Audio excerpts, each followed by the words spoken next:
Indoors TV देख रहे सारे दर्शकों का एक बार फिर तो स्वागत है। प्रोग्राम साडे मसले साडे हल दे विच ते दोस्तों मेरे वालों जानी कि अजयपाल सिंह वालों प्यार भरी सत श्री अकाल।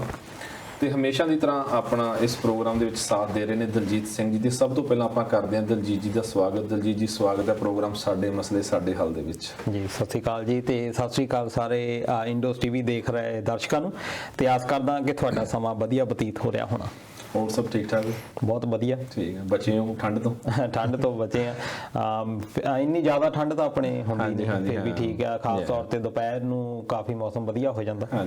मैनूं कई वारी याद आउंदा कि पंजाब दे विच जदों आपां हुंदे सी, खास तौर ते फरवरी मार्च दी जिहड़ी कोसी कोसी धुप्प हुंदी सी वो काफ़ी वधिया लगदी सी। बिल्कुल उसे तरह का मौसम हैगा ते खास तौर ते चाह जे नाल मिलदी होवे ते धुप्प सेको, विटामिन डी जिहड़ा आ फ्री मिलदा। क्योंकि तुसीं एक होर नोट की होनी गल कि आस्ट्रेलिया दे विच बहुत सारे लोगों को विटामिन डी की घाट हो जाती है। बिल्कुल बिल्कुल है ना। तो शायद आप इंडिया में कभी सुनिया नहीं सी भी किसी को विटामिन डी की घाट पता ही नहीं हुंदा सी भी ये भी कोई घाट होंदी है। पर इत्थे मैनूं लगदा भी दूजे तीजे बंदे नूं ये नॉर्मली पाया जांदा। ਉਹਦਾ ਕਾਰਨ ਇਹ ਹੈਗਾ कि ਅਸੀਂ ਅੰਦਰਾਂ ਦੇ ਵਿੱਚ ਹੀ ਕੰਮ ਕਰਦੇ ਆਂ, ਗੱਡੀਆਂ ਦੇ ਵਿੱਚ ਜਾਂਦੇ ਆਂ, ਗੱਡੀਆਂ ਚੋਂ ਨਿਕਲਦੇ ਆਂ, ਬਾਹਰ ਧੁੱਪ ਦੇ ਵਿੱਚ ਨਹੀਂ ਬਹੁਤਾ ਬੈਠਦੇ।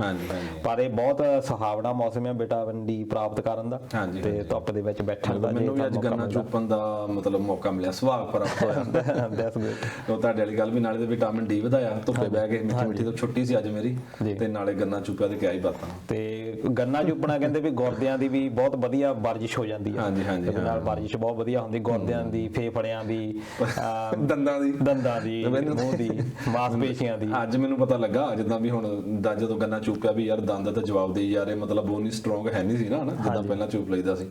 ਤਾਂ ਚਲੋ ਖੈਰ ਤਾਂ ਕਰੀਏ ਖਬਰਾਂ ਦੀ ਸ਼ੁਰੂਆਤ ਜੀ। ਤੇ ਆਪਾਂ ਜੇ ਸਭ ਤੋਂ ਪਹਿਲੀ ਗੱਲ ਕਰੀਏ, ਜਿੱਦਾਂ ਆਪਾਂ ਅਕਸਰ ਹੀ ਪਹਿਲਾਂ ਵੀ ਗੱਲ ਕਰਦੇ ਹੁੰਦੇ ਸੋਸ਼ਲ ਮੀਡੀਆ ਦੀ, ਹੈ ਨਾ, ਜਿਵੇਂ ਕਹਿੰਦੇ ਹੁੰਦੇ ਕਿ ਦੁਨੀਆ ਬੜੀ ਛੋਟੀ ਹੋ ਜਾਣੀ ਹੈ, ਬੜੀ ਛੋਟੀ ਹੋ ਜਾਣੀ। ਤੇ ਦੁਨੀਆ ਵਾਕਿਆ ਛੋਟੀ ਹੋ ਗਈ, ਜਿਹਦੇ ਵਿੱਚ ਇੱਕ ਰੋਲ ਕਿ ਇੰਟਰਨੈਟ ਦਾ ਤੇ ਇੰਟਰਨੈਟ ਤੋਂ ਬਾਅਦ ਜਿੰਨੀਆਂ ਵੀ ਆਪਣੇ ਸੋਸ਼ਲ ਸਾਈਟਸ ਆਈਆਂ ਉਹਨਾਂ ਦਾ, ਹੈ ਨਾ। ਤੇ ਫਿਰ ਇੱਕ ਆਪਣੇ ਚੱਲੀ ਐਪ ਜਿਹਦਾ ਨਾਮ ਸੀ ਟਿਕਟੌਕ ਤੇ ਬੜੀ ਮਸ਼ਹੂਰ ਹੋਈ, ਖਾਸ ਕਰਕੇ ਸਾਡੇ ਲੋਕਾਂ ਨੇ। ਤੁਹਾਨੂੰ ਪਤਾ ਜਦੋਂ ਜਿਹੜੇ ਹੱਥ ਜਿਹਦੀ ਚੀਜ਼ ਆ ਜੇ। ਤੇ ਹੁਣ ਜਦੋਂ ਇਹ ਭਾਰਤ ਚੀਨ ਦਾ ਥੋੜਾ ਚੱਲਿਆ, ਇਹ ਮਸਲਾ ਚੱਲ ਰਿਹਾ ਜਿਹੜਾ ਉਹਨਾਂ ਦਾ, ਤੇ ਉਹਦੇ ਵਿੱਚ ਟਿਕਟੌਕ ਨੂੰ ਤੇ ਹੋਰ ਵੀ ਕਈ ਐਪਾਂ ਨੂੰ ਬੰਦ ਕੀਤਾ ਗਿਆ। ਤੇ ਇਹ ਦੱਸੋ ਵੀ ਇਹਦਾ ਕੀ ਰੋਲ ਹੈ ਤੇ ਕੀ ਮਤਲਬ ਇਹਦੇ ਬਾਰੇ ਬਹੁਤ ਜਾਣਨਾ ਥੋੜਾ ਜਿਹਾ। ਜਿੱਦਾਂ ਦੱਸਿਆ ਕਿ ਟਿਕਟੌਕ ਕਾਫੀ ਮਸ਼ਹੂਰ ਹੋਈ, ਹਾਂਜੀ, ਅਸਲ ਵਿੱਚ ਇਹਦਾ ਯੋਗਦਾਨ ਵੀ ਪੰਜਾਬੀਆਂ ਨੂੰ ਬਹੁਤ ਜਾਂਦਾ, ਖਾਸ ਤੌਰ ਤੇ ਜੇ ਆਪਾਂ ਇੰਡੀਅਨ ਸਾਰਿਆਂ ਨੂੰ ਦਈਏ ਇਹਦਾ, ਕਿਉਂਕਿ ਸ਼ਾਰਟ ਮੂਵੀਜ਼ ਜਿਹੜੀਆਂ ਦੇ ਉੱਤੇ ਵੀਡੀਓਜ਼ ਰਿਕਾਰਡ ਹੁੰਦੀਆਂ ਸੀ। ਤੁਸੀਂ ਹੈਰਾਨ ਹੋਵੋਗੇ ਵੀ 61 ਕਰੋੜ ਵਾਰ ਇਹ ਡਾਊਨਲੋਡ ਹੋਈ ਆ ਇੰਡੀਆ ਦੇ ਵਿੱਚ। 61 ਕਰੋੜ ਵਾਰ? ਹਾਂਜੀ। ਤੇ 30% ਯੂਜ਼ਰ ਜਿਹੜੇ ਇਹਦੇ ਹੈਗੇ ਆ ਉਹ ਇੰਡੀਆ ਦੇ ਵਿੱਚ ਆ ਜੀ। ਤੇ ਇਸ ਕਰਕੇ ਉਹਨਾਂ ਦਾ ਬਹੁਤ ਵੱਡਾ ਇੱਕ ਜੇ ਕਹ ਲਓ ਇਨਵੈਸਟਮੈਂਟ ਵੀ ਇਹਦੇ ਰਾਹੀਂ ਹੈਗੀ ਆ, ਬਹੁਤ ਵੱਡਾ ਬਿਜ਼ਨਸ ਆ ਜਿਹੜੀ ਚਾਈਨਾ ਦੇ ਦੁਆਰਾ ਕੀਤਾ ਜਾ ਰਿਹਾ। ਤੇ ਟਿਕਟੌਕ ਦੇ ਉੱਤੇ ਉਹ ਬੰਦੇ ਜਿਹੜੇ ਬੰਦਿਆਂ ਨੂੰ ਕੋਈ ਪੁੱਛਦਾ ਵੀ ਹੈ ਨਹੀਂ ਸੀ, ਉਹ ਵੀ ਬੰਦੇ ਇਹਦੇ ਉੱਤੇ ਆਏ ਆ। ਕਿਉਂਕਿ ਸਾਡੇ ਇੱਕ ਇਹ ਆ ਕਿ ਅਸੀਂ ਜਿਸ ਤਰ੍ਹਾਂ ਵਿਗਿਆਨ ਨੇ ਤਰੱਕੀ ਕੀਤੀ, ਖਾਸ ਤੌਰ ਤੇ ਇੰਟਰਨੈਟ ਦੇ ਮਾਮਲੇ ਦੇ ਵਿੱਚ 4G ਤੱਕ ਪਹੁੰਚ ਗਏ, 5G ਦੀਆਂ ਬੋਲੀਆਂ ਲੱਗਣ ਲੱਗ ਗਈਆਂ, ਤੇ ਉਹਦਾ ਅਸੀਂ ਫਾਇਦਾ ਨਹੀਂ ਉਠਾ ਪਾਏ। ਅਸੀਂ ਜਿਹੜੀਆਂ ਉਹਦੇ ਵਿੱਚ ਚੀਜ਼ਾਂ ਬਹੁਤ ਜ਼ਰੂਰੀ ਸੀ ਅਸੀਂ ਉਹਨਾਂ ਉੱਤੇ ਵਰਕਆਊਟ ਨਹੀਂ ਕੀਤਾ। ਅਸੀਂ ਉਹਨਾਂ ਦੇ ਜਿਹੜੇ ਇਹੋ ਜਿਹੇ ਢੰਗ ਤਰੀਕੇ ਆ ਉਹ ਅਸੀਂ ਕੱਢ ਲਏ। ਟਿਕਟੌਕ ਨੂੰ ਅਸੀਂ ਹੋਰ ਤਰੀਕੇ ਦੇ ਨਾਲ, ਸਟੱਡੀ ਦੇ ਨਾਲ, ਖਾਸ ਤੌਰ ਤੇ ਬੱਚਿਆਂ ਦੇ ਉੱਤੇ ਬਹੁਤ ਮਾੜਾ ਇਹਦਾ ਪ੍ਰਭਾਵ ਸੀ। ਇੱਕ ਪਾਸੇ ਤਾਂ ਹੁਣ ਚੱਲ ਰਿਹਾ ਥੋੜਾ ਜਿਹਾ ਚਾਈਨਾ ਦੇ ਨਾਲ ਆਪਣਾ ਰੇੜਕਾ ਚੱਲ ਰਿਹਾ, ਉਹਦੇ ਕਰਕੇ ਵੀ ਹੈਗਾ। ਤੇ 59 ਐਪਸ ਜਿਹੜੀਆਂ ਗਵਰਨਮੈਂਟ ਨੇ ਹੁਣ ਬੈਨ ਕਰ ਦਿੱਤੀਆਂ, ਤੇ ਇਹਦੇ ਵਿੱਚ ਇੱਕ ਟਿਕਟੌਕ ਵੀ ਆ। ਟਿਕਟੌਕ ਜਿਹੜੀ ਜ਼ਿਆਦਾ ਮਸ਼ਹੂਰ ਇਹਦੇ ਵਿੱਚ ਹੋਈ ਆ, ਪਰ ਉਹਦੇ ਵਿੱਚ ਇੱਕ ਸਕੈਨਰ ਵੀ ਹੈਗਾ, ਸਨੈਪ ਸਕੈਨਰ ਤੁਸੀਂ ਕਹਿ ਸਕਦੇ ਆ। ਇਹ ਕੁਝ ਕਹਿ ਗਈਆਂ ਜਿਹੜੀਆਂ ਬਹੁਤ ਜ਼ਿਆਦਾ ਯੂਜ਼ ਹੁੰਦੀਆਂ, ਬਾਕੀ ਜਿਹੜੀਆਂ ਹੈਗੀਆਂ ਉਹ ਇੰਨੀਆਂ ਜ਼ਿਆਦਾ ਯੂਜ਼ ਨਹੀਂ ਸੀ ਕੀਤੀਆਂ ਜਾਂਦੀਆਂ। ਇਹ ਪਰ ਇਹ ਵੇਖ ਲਓ ਵੀ ਜਿੱਦਾਂ ਪਹਿਲਾਂ ਹਾਸੇ ਮਜ਼ਾਕ ਦੀਆਂ ਗੱਲਾਂ ਲੱਗਦੀਆਂ ਸੀ, ਜਿੱਦਾਂ ਵੀ ਆਪਾਂ ਡਾਊਨਲੋਡ ਕਰਨੀਆਂ ਤਾਂ ਆਪਾਂ ਕੁਝ ਵੀ ਜਿੱਦਾਂ ਕਰੀ ਜਾਂਦੇ, ਉਹਨਾਂ ਦੇ ਉੱਪਰ ਕੋਈ ਮਤਲਬ ਇੰਨੀ ਦੂਰ ਤੱਕ ਸੋਚਦਾ ਹੀ ਨਹੀਂ ਕਿ ਦੋ ਦੇਸ਼ਾਂ ਦੇ ਜੇ ਆਪਸ ਦੇ ਵਿੱਚ ਜਿੱਦਾਂ ਤੁਸੀਂ ਕਿਹਾ ਵੀ ਰੇੜਕਾ ਪਿਆ, ਤੇ ਮਤਲਬ ਇਹ ਚੀਜ਼ਾਂ ਤੋਂ ਵੀ ਉਹ ਸਾਡਾ ਮਤਲਬ ਡਾਟਾ ਚੋਰੀ ਹੋ ਰਿਹਾ ਜਾਂ ਇਦਾਂ ਦਾ ਕੁਝ ਹੈ। ਇਹਦੇ ਬਾਰੇ ਤੁਹਾਡਾ ਕੀ ਮਤਲਬ ਇਹਦੀ ਸਪਸ਼ਟੀਕਰਨ? ਦੇਖੋ ਐਪ ਜਿਹੜੀਆਂ ਆ ਆਪਾਂ ਨੂੰ ਨਹੀਂ ਪਤਾ ਲੱਗਦਾ। ਜਿੱਦਾਂ ਹੁਣ ਮੈਂ ਦੱਸਿਆ ਵੀ 61 ਕਰੋੜ ਵਾਰ ਇਹ ਡਾਊਨਲੋਡ ਹੋਈ ਆ, ਕਿਉਂਕਿ 2016 ਦੇ ਵਿੱਚ ਇਹਦੇ ਵਿੱਚ ਇਨਵੈਸਟਮੈਂਟ ਜਿਹੜੀ ਆ ਚਾਈਨਾ ਦੀ ਉਹ 2800 ਕਰੋੜ ਦੇ ਕਰੀਬ ਸੀ, ਜਿਹੜੀ 2019 ਆਉਂਦੇ ਤੱਕ 17000 ਕਰੋੜ ਤੱਕ ਪਹੁੰਚ ਗਈ ਸੀ। ਇਹਦੇ ਵਿੱਚ ਜਿਹੜੀ ਬਹੁਤ ਵੱਡੀ ਜਿਹੜੀ ਇੱਕ ਇਨਵੋਲਵਮੈਂਟ ਆ ਉਹ ਅਲੀਬਾਬਾ ਜਿਹੜੀ ਸਭ ਤੋਂ ਵੱਡੀ ਕੰਪਨੀ ਉੱਥੇ ਦੀ ਹੈਗੀ IT ਦੀ, ਉਹਦਾ ਬਹੁਤ ਵੱਡਾ ਇਹਦੇ ਵਿੱਚ ਯੋਗਦਾਨ ਸੀ। ਕਿਉਂਕਿ ਅਲੀਬਾਬਾ ਜਿਹੜੀ ਆਪਣਾ ਇੱਕ ਸਿਲਕ ਰੋਡ ਦੀ ਗੱਲ ਕਰਦਾ ਚਾਈਨਾ, ਉਹਦਾ ਮੇਨ ਪ੍ਰਮੋਟਰ ਆ ਇਹ ਕੰਪਨੀ। ਹੁਣ ਜਿੱਦਾਂ ਤੁਸੀਂ ਗੱਲ ਕੀਤੀ ਕਿ ਅਸਲ ਵਿੱਚ ਇਹਦੀ ਐਪ ਦੇ ਪਾਬੰਦੀਆਂ ਲਾਉਣ ਨਾਲ ਕੀ ਹੁੰਦਾ ਕਿ ਨਿੱਜੀ ਡਾਟਾ ਕਿੱਦਾਂ ਕੋਈ ਚੋਰੀ ਕਰ ਸਕਦਾ। ਇੱਕ ਬੰਦਾ ਕੋਈ ਮੂਵੀ ਬਣਾਉਂਦਾ, ਇਹਦੇ ਨਾਲ ਕਿਸੇ ਦੇਸ਼ ਨੂੰ ਖਤਰਾ ਕਿੱਦਾਂ ਹੋ ਸਕਦਾ, ਕਿਉਂਕਿ 69 ਜਿਹੜੀ ਆਈਟੀ ਦੀ ਧਾਰਾ ਆ, ਇੱਕ ਆਈਟੀ ਦਾ ਵੱਖਰਾ ਹੀ ਕਾਨੂੰਨ ਬਣਿਆ ਹੋਇਆ, ਉਹਦੇ ਵਿੱਚ 69 ਦੇ ਤਹਿਤ ਇਹ ਕਾਰਵਾਈ ਕੀਤੀ ਗਈ ਆ ਕਿ ਇਹ ਐਪਸ ਦੇ ਉੱਤੇ ਜਿਹੜੀ ਰੋਕ ਲਾਈ ਗਈ ਆ। ਪਰ ਇਹਦੇ ਵਿੱਚ ਇਹ ਕਿਹਾ ਗਿਆ ਕਿ ਭਾਰਤ ਨੂੰ ਰੱਖਿਆ ਦੇ ਖੇਤਰ ਦੇ ਵਿੱਚ ਖਤਰਾ ਆ। ਹੁਣ ਰੱਖਿਆ ਦੇ ਖੇਤਰ ਵਿੱਚ ਕਿੱਦਾਂ ਖਤਰਾ ਹੋ ਸਕਦਾ, ਜਾਂ ਇੱਥੇ ਦੇ ਰਾਜਾਂ ਨੂੰ ਵੀ ਉਹਦੇ ਵਿੱਚ ਦੱਸਿਆ ਗਿਆ ਵੀ ਖਤਰਾ ਹੈ, ਜਾਂ ਇੱਥੇ ਦੀ ਜਿਹੜੀ ਵਿਵਸਥਾ ਆ, ਕੰਮ ਕਿੱਦਾਂ ਕਰਦੀਆਂ ਸਰਕਾਰਾਂ, ਇਹਦੇ ਉੱਤੇ ਵੀ ਦੱਸਿਆ ਗਿਆ ਕਿ ਖਤਰਾ ਹੈ। ਅਸਲ ਵਿੱਚ ਖਤਰਾ ਕਿੱਦਾਂ ਆ ਕਿ ਤੁਹਾਡੀ ਜਾਣਕਾਰੀ ਲੀਕ ਹੋ ਜਾਂਦੀ ਹੈ, ਇਹ ਆਮ ਯੂਜ਼ਰ ਨੂੰ ਪਤਾ ਨਹੀਂ ਹੁੰਦਾ। ਅਸੀਂ ਐਪ ਡਾਊਨਲੋਡ ਕਰ ਲੈਂਦੇ ਹਾਂ, ਬਿਲਕੁਲ ਹੁਣ ਇਹਦੇ ਨਾਲ ਕੋਈ ਬੰਦਾ ਚਾਈਨਾ ਦੇ ਵਿੱਚ ਬੈਠਾ, ਕਿਉਂਕਿ ਚਾਈਨਾ ਨੇ ਬਣਾਈ ਐਪ, ਚਾਈਨਾ ਦੇ ਕੋਲੇ, ਉਹਦੀ ਕੰਪਨੀ ਦੇ ਕੋਲੇ ਸਾਰੀ ਤੁਹਾਡੀ ਇਨਵੋਲਵਮੈਂਟ, ਜਿਹੜੀ ਜੋ ਵੀ ਤੁਹਾਡੀ ਜਾਣਕਾਰੀ ਉਹਦੇ ਕੋਲ ਪਹੁੰਚ ਰਹੀ ਹੈ। ਹੁਣ ਉਹ ਜਾਣਕਾਰੀਆਂ ਨੂੰ ਕੀ ਕਰਦੀ ਹੈ, ਮੰਨ ਲਓ ਕਿ ਤੁਸੀਂ ਸੋਮਵਾਰ ਦਾ ਦਿਨ ਇੱਕ ਰੱਖ ਲਿਆ, ਸੋਮਵਾਰ ਨੂੰ ਤੁਸੀਂ ਕੋਈ ਇੱਕ ਖਾਸ ਦਵਾਈ ਖਾਂਦੇ ਆ ਜੀ, ਤੁਸੀਂ ਉਹਨੂੰ ਆਪਣੀ ਐਪ ਦੇ ਜ਼ਰੀਏ, ਕੋਈ ਐਪ ਇਦਾਂ ਦੀ ਆਪਾਂ ਡਾਊਨਲੋਡ ਕੀਤੀ ਆ, ਉਹਦੇ ਜ਼ਰੀਏ ਤੁਸੀਂ ਆਨਲਾਈਨ ਆਰਡਰ ਕਰਦੇ ਆ ਹਰ ਸੋਮਵਾਰ ਦੀ ਸੋਮਵਾਰ ਉਹਨਾਂ ਨੂੰ ਕਿਹਾ ਆ ਉਹਦੇ ਜ਼ਰੀਏ ਵੀ ਅਸੀਂ ਸੋਮਵਾਰ ਨੂੰ ਤੁਸੀਂ ਆਹ ਦਵਾਈ ਮੈਨੂੰ ਭੇਜ ਦਿਓ। ਉਹ ਜਾਣਕਾਰੀ ਉਹ ਸਾਈਟ ਦੇ ਕੋਲ ਚਲੇ ਗਈ ਕਿ ਇਹ ਬੰਦਾ ਸੋਮਵਾਰ ਨੂੰ ਆਹ ਦਵਾਈ ਖਾਂਦਾ, ਤੁਹਾਨੂੰ ਫੋਨ ਆਉਣੇ ਸ਼ੁਰੂ ਹੋ ਜਾਣੇ ਦਵਾਈਆਂ ਦੀ ਕੰਪਨੀ ਦੇ, ਬਿਲਕੁਲ ਕਿ ਤੁਸੀਂ ਆਹ ਦਵਾਈ ਉਹਨਾਂ ਕੋਲ, ਕਿਉਂਕਿ ਉਹ ਕਿੱਥੋਂ ਫੋਨ ਆ ਰਹੇ ਆ, ਉਹ ਕੰਪਨੀ ਕਿੱਦਾਂ ਤੁਹਾਨੂੰ ਫੋਨ ਕਰ ਸਕਦੀ ਆ, ਉਹ ਤੁਹਾਨੂੰ ਕਹਿ ਦਿੰਦੀ ਆ ਤੁਹਾਨੂੰ ਜੀ ਤੁਹਾਡੇ ਫਰੈਂਡ ਨੇ ਫੋਨ ਨੰਬਰ ਦਿੱਤਾ ਸੀ, ਉਹਨੇ ਸਾਨੂੰ ਦੱਸਿਆ ਸੀ। ਅਸਲ ਵਿੱਚ ਕੀ ਹੁੰਦਾ ਕਿ ਉਹ ਜਿਹੜੀਆਂ ਜਾਣਕਾਰੀਆਂ ਆ ਮੁੱਲ ਵੇਚੀਆਂ ਜਾਂਦੀਆਂ, ਉਹ ਫਿਰ ਤੁਹਾਡੇ ਤੱਕ ਅਪਰੋਚ ਕਰਦੀਆਂ। ਇਦਾਂ ਇੱਕ ਮੰਨ ਲਓ ਕਿ ਮੰਗਲਵਾਰ ਦਾ, ਆਪਾਂ ਸੋਮਵਾਰ ਦੀ ਗੱਲ ਕੀਤੀ, ਮੰਗਲਵਾਰ ਨੂੰ ਤੁਸੀਂ ਖਾਸ ਇੱਕ ਰੈਸਟੋਰੈਂਟ ਤੁਸੀਂ ਰੱਖਦੇ ਆ ਵੀ ਰੈਸਟੋਰੈਂਟ ਦੇ ਵਿੱਚ ਆਪਾਂ ਕੋਈ ਚੀਜ਼ ਮੰਗਾਉਂਦੇ ਆ, ਉਹਦੀ ਜਾਣਕਾਰੀ ਉਹਨਾਂ ਕੋਲ ਆ ਵੀ ਇਹ ਬੰਦਾ ਮੰਗਲਵਾਰ ਨੂੰ ਇਸ ਐਪ ਤੋਂ ਸਾਡੇ ਕੋਲੋਂ ਮੰਗਵਾਉਂਦਾ ਪਿਆ ਹੈਨਾ, ਤੇ ਉਹ ਹੁਣ ਜਾਣਕਾਰੀ ਕਿਸੇ ਨੂੰ ਲੀਕ ਕਰਦੇ ਆ ਇਦਾਂ ਦੀ ਕੰਪਨੀ ਨੂੰ ਜਿਹੜੀ ਕਿ ਫੂਡ ਮੁਹੱਈਆ ਕਰਵਾਉਂਦੀ ਆ, ਉਹ ਤੁਹਾਨੂੰ ਉਹੋ ਜਿਹਾ, ਕਿਉਂਕਿ ਉਹਦੇ ਕੋਲ ਜਾਣਕਾਰੀ ਪਹਿਲਾਂ ਹੀ ਆ, ਉਹ ਤੁਹਾਨੂੰ ਆਫਰ ਦੇਣੇ ਸ਼ੁਰੂ ਕਰ ਦਿੰਦੇ ਆ ਵੀ ਤੁਹਾਨੂੰ ਮੰਨ ਲਓ ਕਿ ਤੁਹਾਨੂੰ ਨਿੰਬੂ ਪਾਣੀ ਬਹੁਤ ਚੰਗਾ ਲੱਗਦਾ, ਉਹ ਆਫਰ ਦੇਣਗੇ ਤੁਹਾਨੂੰ ਜੀ 5 ਰੁਪਏ ਹੀ ਲੈਸ ਨਿੰਬੂ ਪਾਣੀ ਦੇਣਾ, ਕਿਉਂਕਿ ਉਹਨੂੰ ਕਿੱਦਾਂ ਪਤਾ ਕਿ ਤੁਹਾਨੂੰ ਨਿੰਬੂ ਪਾਣੀ ਚਾਹੀਦਾ। ਇਸ ਕਰਕੇ ਜਿਹੜੀਆਂ ਨਿੱਜੀ ਜਾਣਕਾਰੀਆਂ, ਪਰ ਇਹ ਕਈ ਵਾਰੀ ਕੀ ਹੁੰਦਾ ਕਿ ਇਹ ਜਿੱਦਾਂ ਹੁਣ ਸਕੈਨਰ ਦੀ ਆਪਾਂ ਗੱਲ ਕਰ ਲਈਏ ਕਿ ਸਕੈਨ ਅਸੀਂ ਆਪਾਂ ਕੋਈ ਸਰਟੀਫਿਕੇਟ ਸਕੈਨ ਕਰ ਲੈਂਦੇ ਆ, ਇਹ ਆਪਾਂ ਇਹ ਵੀ ਕਹਿ ਸਕਦੇ ਜਿੱਦਾਂ ਵੀ ਇਹ ਚੀਜ਼ਾਂ ਬਣੀਆਂ ਤਾਂ ਸਾਡੇ ਯੂਜ਼ ਕਰਨ ਵਾਸਤੇ ਸੀ, ਪਰ ਇਹ ਹੁਣ ਸਾਨੂੰ ਯੂਜ਼ ਕਰ ਰਹੀਆਂ, ਸਾਨੂੰ ਵੀ ਯੂਜ਼ ਕਰਦੇ ਪਰ ਸਾਨੂੰ ਪਤਾ ਨਹੀਂ, ਅਸੀਂ ਇਹ ਸਮਝਦੇ ਆ ਕਿ ਅਸੀਂ ਇਹਨਾਂ ਨੂੰ ਲੁੱਟ ਕੇ ਖਾ ਲਿਆ, ਪਰ ਅਸਲ ਦੇ ਵਿੱਚ ਉਹ ਲੁੱਟ ਕੇ ਖਾ ਰਿਹਾ ਸਾਨੂੰ। ਹੁਣ ਮੰਨ ਲਓ ਕਿ ਸਕੈਨ ਕੀਤੀ ਤੁਸੀਂ, ਕੋਈ ਤੁਹਾਡਾ ਕੋਈ ਸਰਟੀਫਿਕੇਟ ਆ, ਤੁਸੀਂ ਸਕੈਨ ਕੀਤਾ, ਉਹ ਸਰਟੀਫਿਕੇਟ ਦੀ ਇੱਕ ਕਾਪੀ ਉਹ ਜਿਹੜੀ ਐਪ ਆ ਕੰਪਨੀ ਦੇ ਕੋਲ ਵੀ ਜਾ ਕੇ ਸਟੋਰ ਹੋ ਗਿਆ। ਹੁਣ ਮੰਨ ਲਓ ਉਹਦੇ ਵਿੱਚ ਕੋਈ ਇਦਾਂ ਦਾ ਖੇਤਰ, ਮੰਨ ਲਓ ਕਿ ਸੈਂਟਰਲ ਗਵਰਨਮੈਂਟ ਨੇ ਕੋਈ ਇੱਕ ਸਕੈਨ ਕਰਕੇ ਸਟੇਟ ਸਰਕਾਰ ਨੂੰ ਕੋਈ ਚੀਜ਼ ਭੇਜੀ ਆ ਜਾਂ ਕੋਈ ਪਾਲਿਸੀ ਭੇਜੀ ਆ ਜਿਹੜੀ ਕਿ ਦੂਜੇ, ਹੁਣ ਆਪਣੀ ਚਾਈਨਾ ਦੇ ਨਾਲ ਜੰਗ ਲੱਗੀ ਆ, ਮੰਨ ਲਓ ਕਿ ਉਹਦੇ ਵਿੱਚ ਆਪਾਂ ਕਹਿ ਦਈਏ ਵੀ ਇੰਨੇ ਫੌਜੀ, ਜਿਹੜੀ ਕੋਈ ਫੌਜ ਦੇ ਨਾਲ ਰਿਲੇਟਡ ਬੜੀ ਨਾਜ਼ੁਕ ਜਾਣਕਾਰੀ ਆ, ਉਹਨਾਂ ਨੇ ਸਕੈਨ ਕੀਤਾ ਪੇਪਰ, ਸਕੈਨ ਕਰਕੇ ਤੇ ਅੱਗੇ ਭੇਜ ਦਿੱਤਾ। ਹੁਣ ਉਹ ਐਪ ਜਿਹੜੀ ਆ ਕਿਸੇ ਵੇਲੇ ਵੀ ਦੇ ਸਕਦੀ ਆ, ਭਾਵੇਂ ਇਹਦੇ ਉੱਤੇ ਅੰਤਰਰਾਸ਼ਟਰੀ ਬਹੁਤ ਸਾਰੀਆਂ ਕਾਨੂੰਨ ਇਹਦੇ ਉੱਤੇ ਹੁੰਦੇ ਆ, WHO ਦੇ ਵੀ ਬਣੇ ਹੋਏ ਕਾਨੂੰਨ ਕਿ ਤੁਸੀਂ ਇਦਾਂ ਦੀਆਂ ਜਾਣਕਾਰੀਆਂ ਜਿਹੜੀਆਂ ਆ ਨਹੀਂ ਤੁਸੀਂ ਸਾਂਝੀਆਂ ਕਰ ਸਕਦੇ। ਪਰ ਉਹ ਜਿੱਦਾਂ ਕਹਿ ਲਓ ਕਿ ਪਰ ਫਿਰ ਵੀ, ਕਿਉਂਕਿ ਦੇਖੋ ਅਮਰੀਕਾ ਨੇ ਵੀ ਬਹੁਤ ਦੋਸ਼ ਲਾਏ ਆ, ਈਵਨ ਕਿ ਆਸਟ੍ਰੇਲੀਆ ਦੀ ਜਿਹੜੀ ਸੈਨਾ ਆ ਇਹਨਾਂ ਨੇ ਵੀ ਇੱਕ ਵੈਬਸਾਈਟ ਐਪ ਦੇ ਉੱਤੇ ਚਾਈਨਾ ਦੀ ਖਾਸ ਤੌਰ ਤੇ ਵੀ ਇਹ ਸਾਡੀ ਜਿਹੜੀ ਸੈਨਾ ਦੀ ਕੁਝ ਚੋਰੀਆਂ ਆ ਉਹ ਕਰਦੇ ਆ, ਸਾਡੀਆਂ ਵੈਬਸਾਈਟ ਜਿਹੜੀਆਂ ਹੈਕ ਕੀਤੀਆਂ ਗਈਆਂ, ਇਹ ਚਾਈਨਾ ਦਾ ਵੱਖਰਾ ਕੰਮ ਆ। ਬਹੁਤ ਸਾਰੇ ਲੋਕ ਚਾਈਨਾ ਨੂੰ ਇਹ ਕਹਿ ਰਹੇ ਆ ਵੀ ਨਹੀਂ ਜੀ ਇਹ ਭਾਰਤ ਸਰਕਾਰ ਦੀ ਇੱਕ ਚਾਲ ਆ, ਇਹਦੇ ਨਾਲ ਕੋਈ ਫਰਕ ਨਹੀਂ ਪੈਂਦਾ। ਦੇਖੋ ਇਹ ਕੱਲਾ ਭਾਰਤ ਨੇ ਨਹੀਂ ਇਦਾਂ ਕੀਤੀ, ਇਹ ਪਹਿਲਾਂ ਤੋਂ ਹੋਰ ਵੀ ਦੇਸ਼ ਇਦਾਂ ਕਰਦੇ ਰਹੇ ਆ, ਈਵਨ ਕਿ ਚਾਈਨਾ ਨੇ ਹੁਣ ਆਪਣੇ ਪਾਬੰਦੀ ਲਾਈ ਹੋਈ ਆ, ਫੇਸਬੁੱਕ ਉੱਥੇ ਚੱਲਦਾ ਨਹੀਂ, ਚਾਈਨਾ ਵਾਲਿਆਂ ਨੂੰ ਪੁੱਛੋ ਵੀ ਉਹ ਫੇਸਬੁੱਕ ਕਿਉਂ ਨਹੀਂ ਚੱਲਣ ਦਿੰਦੇ ਬਈ, ਫੇਸਬੁੱਕ ਇੱਕ ਅਮਰੀਕਨ ਕੰਪਨੀ ਆ, ਹੁਣ ਉਹ ਨਾ ਉੱਥੇ ਗੂਗਲ ਵੀ ਉੱਥੇ ਯੂਜ਼ ਨਹੀਂ ਕਰਨ ਦਿੰਦੇ। ਪਰ ਇਹ ਦੇਖ ਲਓ ਫਿਰ ਇੱਥੋਂ ਇੱਕ ਤਾਂ ਗੱਲ ਹੁੰਦੀ ਨਾ ਕਿ ਉਹ ਬੰਦੇ ਪਹਿਲਾਂ ਹੀ ਸਮਾਰਟ ਹੈ, ਉਹ ਪਹਿਲਾਂ ਜਿੱਦਾਂ ਅਸੀਂ ਹੁਣ ਜੇ ਆਪਣੇ ਦੇਸ਼ ਨੇ ਇਹ 58 ਜਾਂ 59 ਐਪਸ ਹੈਗੀਆਂ ਜਿਨ੍ਹਾਂ ਨੂੰ ਮਤਲਬ ਰੋਕਿਆ ਗਿਆ ਕਿ ਇਹਨਾਂ ਨੂੰ ਤੁਸੀਂ ਹੁਣ ਨਹੀਂ ਯੂਜ਼ ਕਰ ਸਕਦੇ ਨਾ, ਉਹ ਵੀ ਪਾਬੰਦੀ ਲਾਈ ਗਈ ਕੁਝ ਟਾਈਮ ਵਾਸਤੇ। ਪਰ ਮੇਰੇ ਹੁਣ ਤੁਸੀਂ ਗੱਲ ਦੱਸ ਰਹੇ ਸੀ, ਮੇਰੇ ਚੱਲਦੇ ਚੱਲਦੇ ਦਿਮਾਗ 'ਚ ਗੱਲ ਆ ਰਹੀ ਸੀ ਵੀ ਜੇ ਇਹ ਭਾਰਤ ਚੀਨ ਦਾ ਰੇਟ ਕਾ ਨਾ ਪੈਂਦਾ ਤੇ ਉਹ ਸਾਰਾ ਕੁਝ ਉਦਾਂ ਹੀ ਚੱਲੀ ਜਾਣਾ ਸੀ, ਕੀ ਫਿਰ ਸਾਡੇ ਡਾਟੇ ਨੂੰ ਖਤਰਾ ਨਹੀਂ ਸੀ? ਹੁਣ ਖਤਰੇ ਦੀ ਗੱਲ ਸੁਣੋ ਤੁਸੀਂ, ਪਿਛਲੇ ਸਾਲ ਦੀ ਗੱਲ ਲਾ ਲਓ, 2019 ਦੇ ਵਿੱਚ ਅਗਸਤ ਮਹੀਨੇ ਦੇ ਵਿੱਚ ਮਦਰਾਸ ਹਾਈ ਕੋਰਟ ਦੇ ਵਿੱਚ ਇੱਕ ਕੇਸ ਆਇਆ, ਉਹਦੇ ਵਿੱਚ ਟਿਕਟੌਕ ਨੂੰ ਬੈਨ ਕੀਤਾ ਉਹਨਾਂ ਨੇ। ਉਹਨਾਂ ਨੇ ਕੀ ਕਿਹਾ ਕਿ ਇੱਕ ਚਾਈਲਡ ਪੋਰਨੋਗ੍ਰਾਫੀ ਉਹਦੇ ਨਾਲ ਰਿਲੇਟਡ ਉਹ ਕੇਸ ਸੀ ਕਿ ਇਹਨੂੰ ਪ੍ਰਮੋਟ ਕਰ ਰਹੇ ਆ ਇਹ, ਜਦ ਕਿ ਜਿਹੜੀ ਚਾਈਲਡ ਪੋਰਨੋਗ੍ਰਾਫੀ ਆ ਇਹ ਹਿਊਜ ਕ੍ਰਾਈਮ ਦੇ ਵਿੱਚ ਮੰਨਿਆ ਜਾਂਦਾ, ਇਹਨੂੰ ਪ੍ਰਮੋਟ ਕਰ ਰਹੀ ਸੀ। ਇਹਦਾ ਮਤਲਬ ਇਹ ਕੀ ਆ ਕਿ ਔਰਤਾਂ ਦੀ, ਬੱਚਿਆਂ ਦੀ ਸੁਰੱਖਿਆ ਜਿਹੜੀ ਆ ਉਹ ਦਾਅ ਦੇ ਉੱਤੇ ਲੱਗੀ ਸੀ ਤੇ ਮਦਰਾਸ ਹਾਈ ਕੋਰਟ ਨੇ ਇਹਦੇ ਬਾਰੇ ਸਰਕਾਰਾਂ ਦੇ ਕੋਲੋਂ ਪੁੱਛਿਆ, ਸਰਕਾਰਾਂ ਨੇ ਐਕਸ਼ਨ ਕੋਈ ਨਹੀਂ ਲਿਆ। ਈਵਨ ਕਿ ਤ੍ਰਿਣਮੂਲ ਕਾਂਗਰਸ ਵਾਲੇ ਤੇ ਸ਼ਸ਼ੀ ਥਰੂਰ ਹੋਣੀ ਕਾਂਗਰਸ ਦੇ, ਇਹਨਾਂ ਨੇ ਬਹੁਤ ਵਾਰੀ ਸੰਸਦ ਦੇ ਵਿੱਚ ਵੀ ਗੱਲ ਕੀਤੀ ਵੀ ਇਹਨਾਂ ਚੀਜ਼ਾਂ ਨੂੰ ਤੁਹਾਡੇ ਨਿੱਜੀ ਅੰਕੜੇ ਜਿਹੜੇ ਆ ਲੈ ਰਹੇ ਆ, ਨਾਲ ਦੀ ਨਾਲ ਇਹ ਸਾਡੀ ਸੁਰੱਖਿਆ ਦੇ ਲਈ ਗੈਰ ਜ਼ਿੰਮੇਵਾਰਾਨਾ ਰੋਲ ਨਿਭਾ ਸਕਦੇ ਆ। ਨੋ ਡਾਊਟ ਅਜੇ ਤੱਕ ਤਾਂ ਕੋਈ ਨੁਕਸਾਨ ਨਹੀਂ, ਪਰ ਜੇ ਤੁਹਾਡੇ ਕੋਲ ਜਾਣਕਾਰੀਆਂ ਹੈਗੀਆਂ, ਖਾਸ ਤੌਰ ਤੇ ਉਸ ਦੇਸ਼ ਦੇ ਵਿੱਚ, ਜਿਸ ਦੇਸ਼ ਦੇ ਵਿੱਚ ਉਹ ਕੰਪਨੀ ਹੈਗੀ, ਉਹਨੇ ਉਧਰਲਾ ਕਿਸੇ ਨਾ ਕਿਤੇ ਵਫਾਦਾਰੀ ਦਿਖਾ ਸਕਦੀ ਹੈ। ਹੋ ਸਕਦਾ ਉਹਦੇ ਵਿੱਚ ਇੱਕ ਕੋਈ ਬੰਦਾ ਹੋਵੇ, ਉਹ ਰਾਸ਼ਟਰ ਭਗਤ ਬੈਠਾ ਹੋਵੇ। ਨਾਲ ਦੀ ਨਾਲ ਇਹ ਹੈ ਕਿ ਜਿਹੜੇ ਜਿੱਦਾਂ ਹੁਣ ਲੜਾਈ ਲੱਗ ਰਹੀ ਆ, ਹੁਣ ਚਾਈਨਾ ਜਿਹੜਾ ਸਿਲਕ ਰੂਟ ਦੀ ਆਪਾਂ ਗੱਲ ਕੀਤੀ ਆ, ਉਹਦੇ ਵਿੱਚ ਜਿਹੜੀਆਂ ਕੰਪਨੀਆਂ ਮੇਨ ਇਨਵੈਸਟਰ ਆ, ਉਹ ਆਪਣੇ ਆਪ ਹੀ ਇੱਕ ਤਰ੍ਹਾਂ ਦੇ ਨਾਲ ਚਾਈਨਾ ਦੀ ਸਰਕਾਰ ਦੇ ਵੱਲ ਝੁਕਾਅ ਰੱਖਦੀਆਂ। ਇਸ ਕਰਕੇ ਇਹ ਕਦਮ ਬਹੁਤ ਵਧੀਆ ਆ। ਹੁਣ ਹੋਰ ਵੀ ਇਹ ਕੀਤਾ, ਕੱਲਾ ਇੱਥੇ ਰੋਕਣ ਵਾਲਾ ਨਹੀਂ ਹੈਗਾ, ਉਹਨਾਂ ਨੇ ਇਹ ਵੀ ਕਿਹਾ ਵੀ ਜਿਹੜੇ ਸਪੇਅਰ ਪਾਰਟਸ ਆ ਉਹਨਾਂ ਦਾ ਕੁਝ ਲਾਇਸੈਂਸਿੰਗ ਵਗੈਰਾ ਲੈਣੀ ਪੈਣੀ ਆ, ਖਾਸ ਤੌਰ ਤੇ ਏਸੀ ਟੀਵੀ ਰਿਪੇਅਰ ਦੇ ਵਿੱਚ।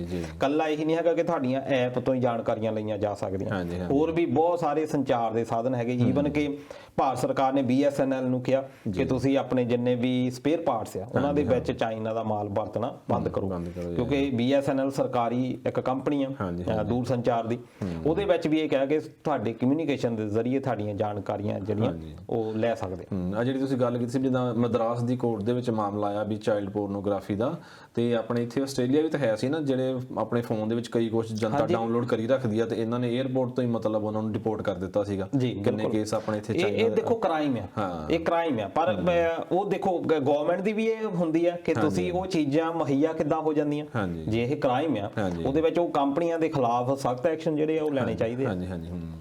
ਤੇ ਇਹ ਜੇ ਆਪਾਂ ਚਾਈਨਾ ਦੀ ਗੱਲ ਕਰੀਏ ਤੇ ਹਾਂਗਕਾਂਗ ਨਾਲ ਇਹਦਾ ਕੀ ਰੌਲਾ, ਮਤਲਬ ਹਾਂਗਕਾਂਗ ਤੇ ਦਬਾਅ ਬਣਾ ਰਿਹਾ ਚਾਈਨਾ?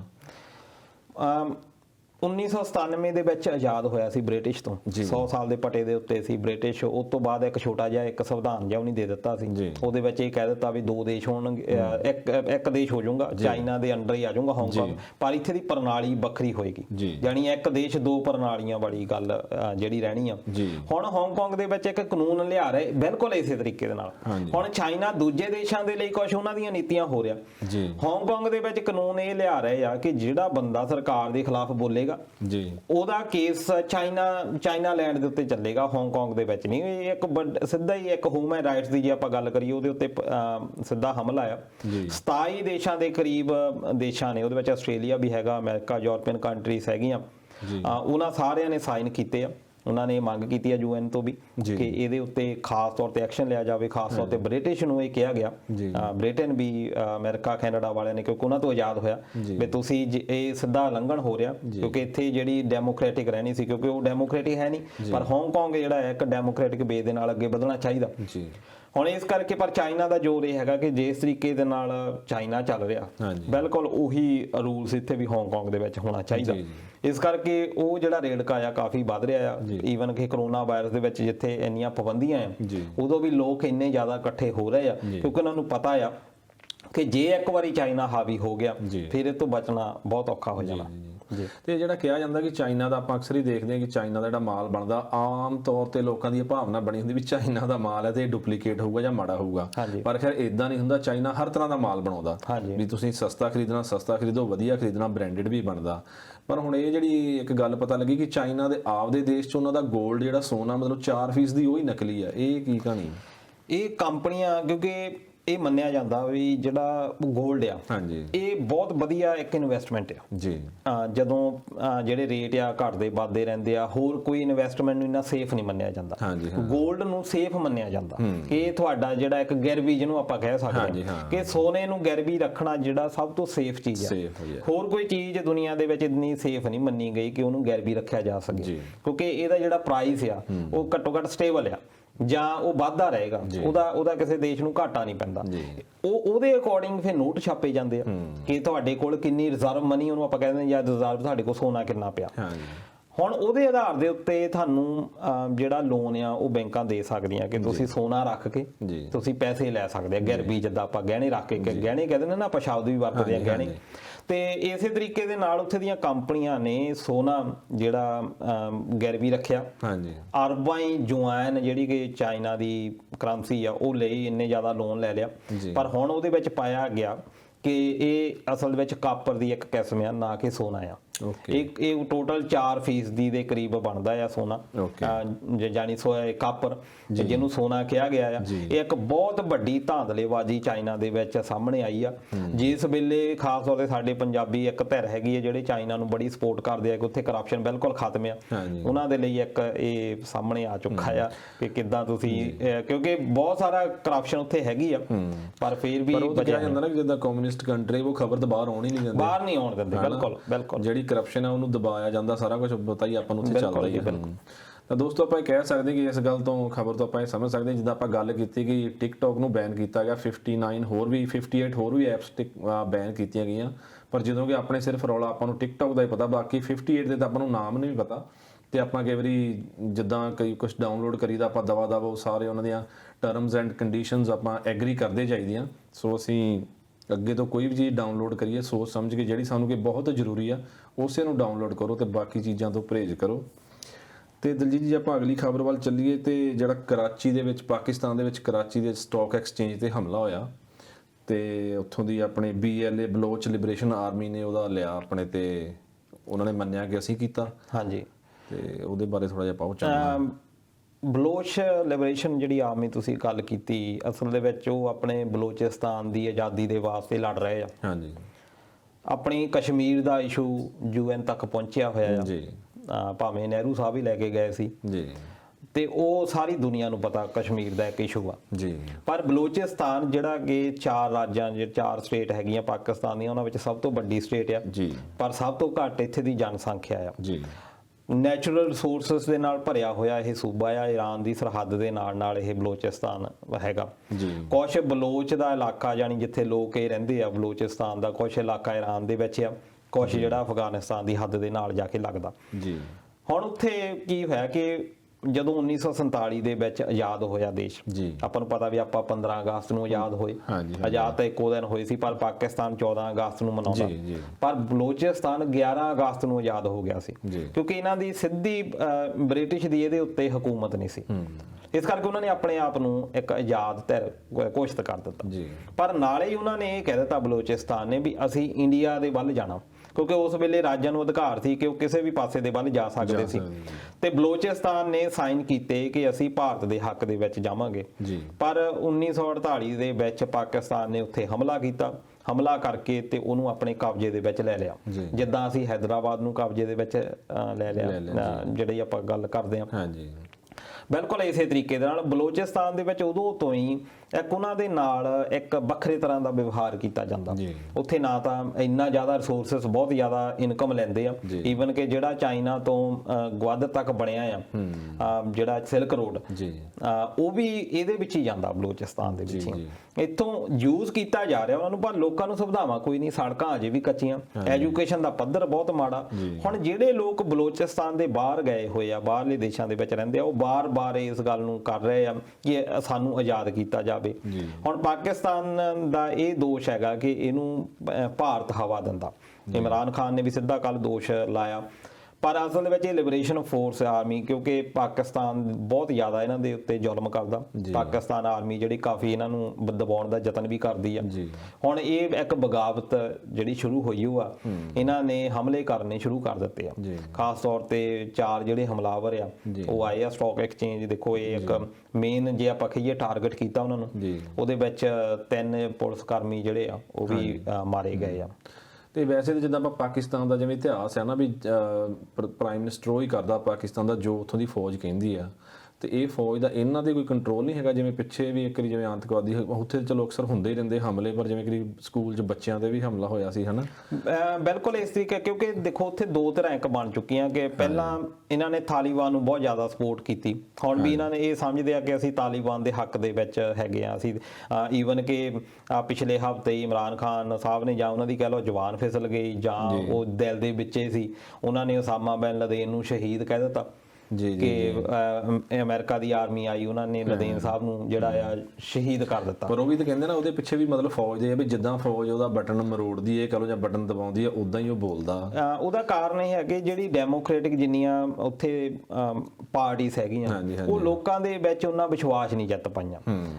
ਹੁਣ ਜਦੋਂ ਜੰਗ ਲੱਗਦੀ ਆ ਉਹ ਜੰਗ ਲੱਗਦੀ ਰਹਿੰਦੀ ਆ ਤੇ ਲੋਕਾਂ ਦੇ ਵਿੱਚ ਇੱਕ ਸਤਿਕਾਰ ਵੀ ਹੁੰਦਾ ਫੌਜ ਦਾ।